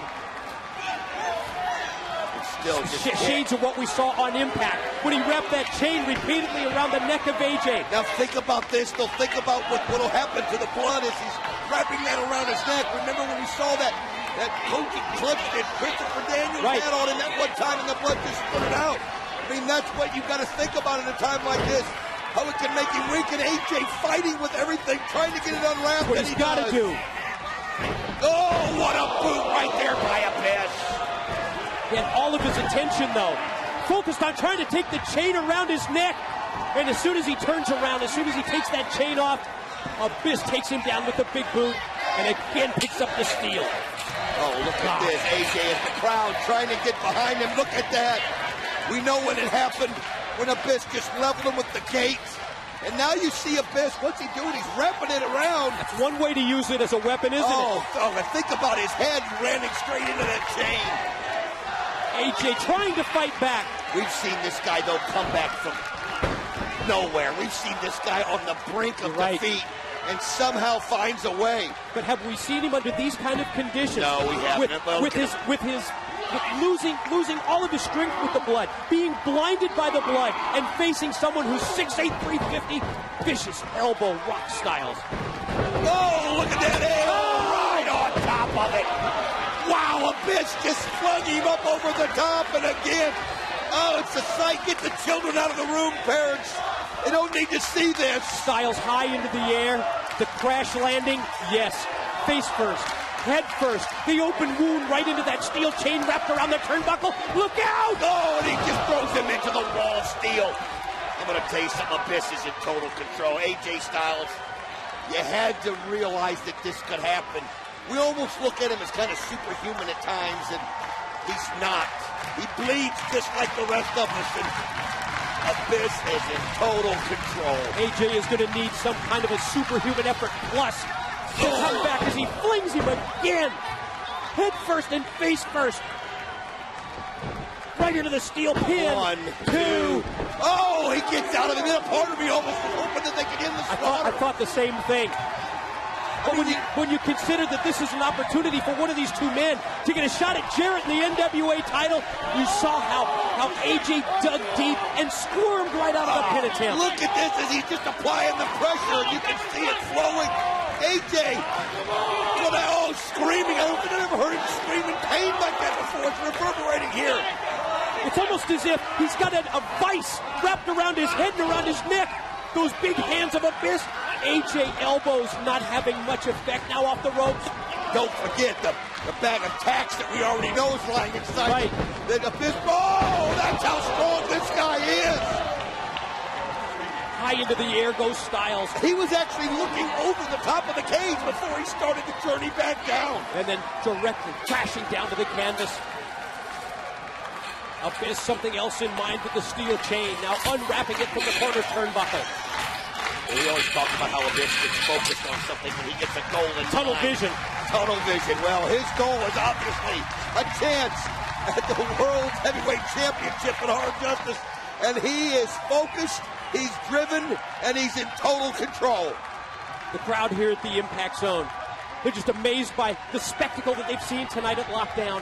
Styles off into the ropes, press slam high above the head. Oh, did you see that? We talked about how he can do things that nobody else can do. What a counter. And he was able to drill him right there on the chain. AJ's version of the DDT, and the monster lands head first, face first into the steel. Check this out, folks. Oh, that is something spectacular. How can you counter up there? I mean, he's taking a beating. That's just when you've got to fight through the pain. You've got to get focused. You knew he was looking for one opportunity to do something. At what point, though, does this loss of blood just impact AJ so negatively that he loses strength? He's slow to get back up. But when he does, he's prepared. Oh! How does he get the extension on the kick like that? You're right. How did he get so high up into the air at a point in the match where he's been so weak and off the ropes? And there he goes again! And he flips Abyss over. Now you can feel it. You can feel the drive in him. Tilt-a-whirl head scissors by Styles. Then come at him again. Oh, look at this. Oh, and he fights it, but Abyss fights him off. Oh, you're right. He came crashing down on the back of Abyss. It rocked Abyss. I think it surprised AJ as well. I'll tell you what, though, that just shows you how strong Abyss is. Oh, nice move right there by AJ. Able to get the legs up. Abyss goes into the chair. Now look at this strength of AJ Styles. German suplex on a 350-pounder. No! I never thought I'd see AJ take him overhead like that. I'll tell you what, how does he have the strength after everything he's gone especially through? at this point of the match with the loss of blood that we've seen. It looks like he's... Is he going to try it? I thought it was an attempt at the Styles Clash. No, I don't think... Think better of it, AJ. God, think better of it. This guy's too strong. Oh, look at him. He's got him. Got him in the chokehold right there. Here he goes. He's going to choke slam him. Look at AJ. Pin. 2. Oh, he fights out. Near fall for Styles, just not able to put the monster away. Both men back up to their feet. AJ. Oh, look at that. He knows he has to take advantage of every opportunity. He uses the momentum because he's got to hit him with as much force as he's got. Running close. Oh, slam! He walked right into it. The patented finishing move of Abyss. Oh, this is over. All he's got to do is roll him over in Abyss. Here it comes. He's going to get a shot. 1, 2. It's over. Now he gets out of it. Out of the black hole slam? Nobody gets... Unbelievable. How does he do it? Abyss trying to regroup as well. Almost as if Abyss trying to get his win. Oh, no. We knew he had it. The bag. No way. AJ has no defense. You know, right now, Abyss could probably lay on top of him and pin him, but now it's about showing... It's been a night. About who's the boss. You're right. It's been a night when people in the Impact Zone, and I'm sure people at home, have had to look away from the screen and maybe never more than this. Look at the tax right there, folks. Thousands and thousands of tax. And look at Abyss spread the tax to give him more coverage. Oh, God. And, of course, AJ, completely unprotected, sent off into the ropes. Oh, wait a minute, AJ. He was able to counter that black hole. Float over. Series of shots. Black hole slam into those. AJ giving it everything he's got. AJ going to try and rock him. Oh, nice shot right there by Abyss. You can see that AJ made eye contact with the tax, and you saw his strategy. He's looking at him right now. Here he goes. Fighting him off.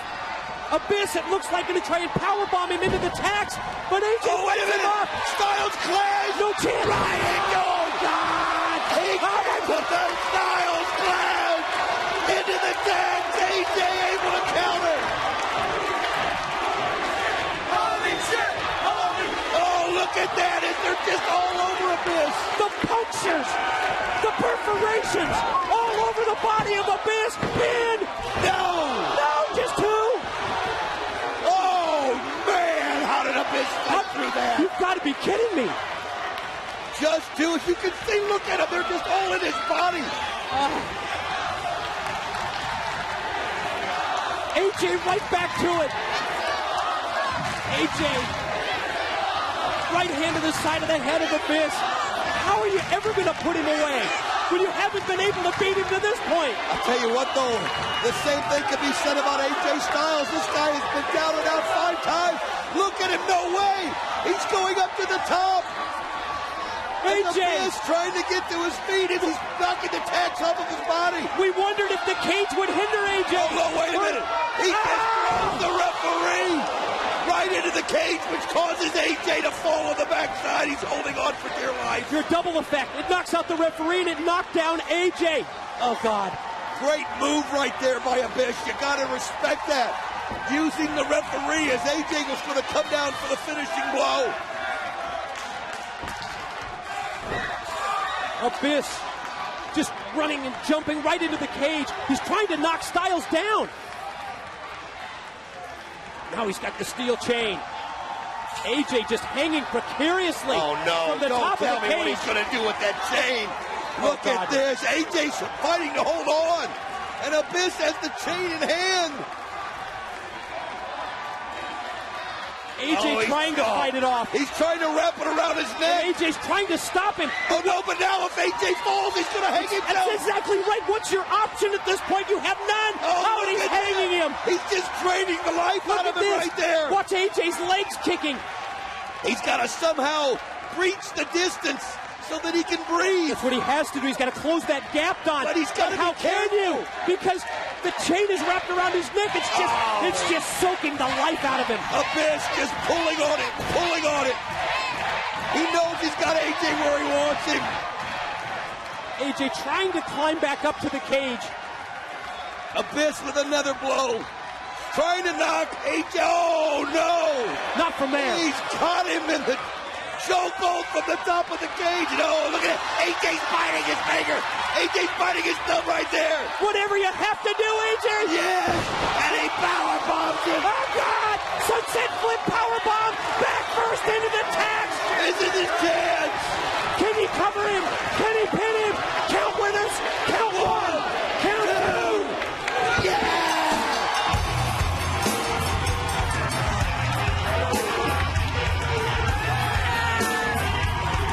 What a night!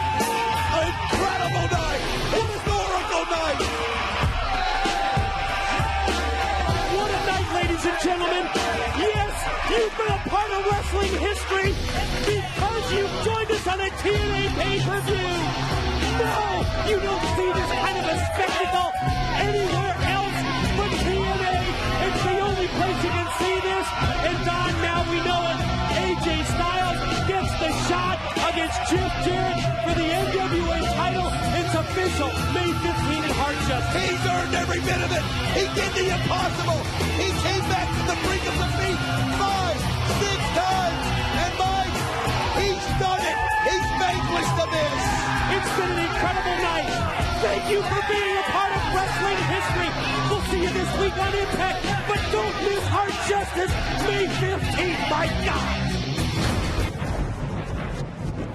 This has been a presentation of TNA Wrestling.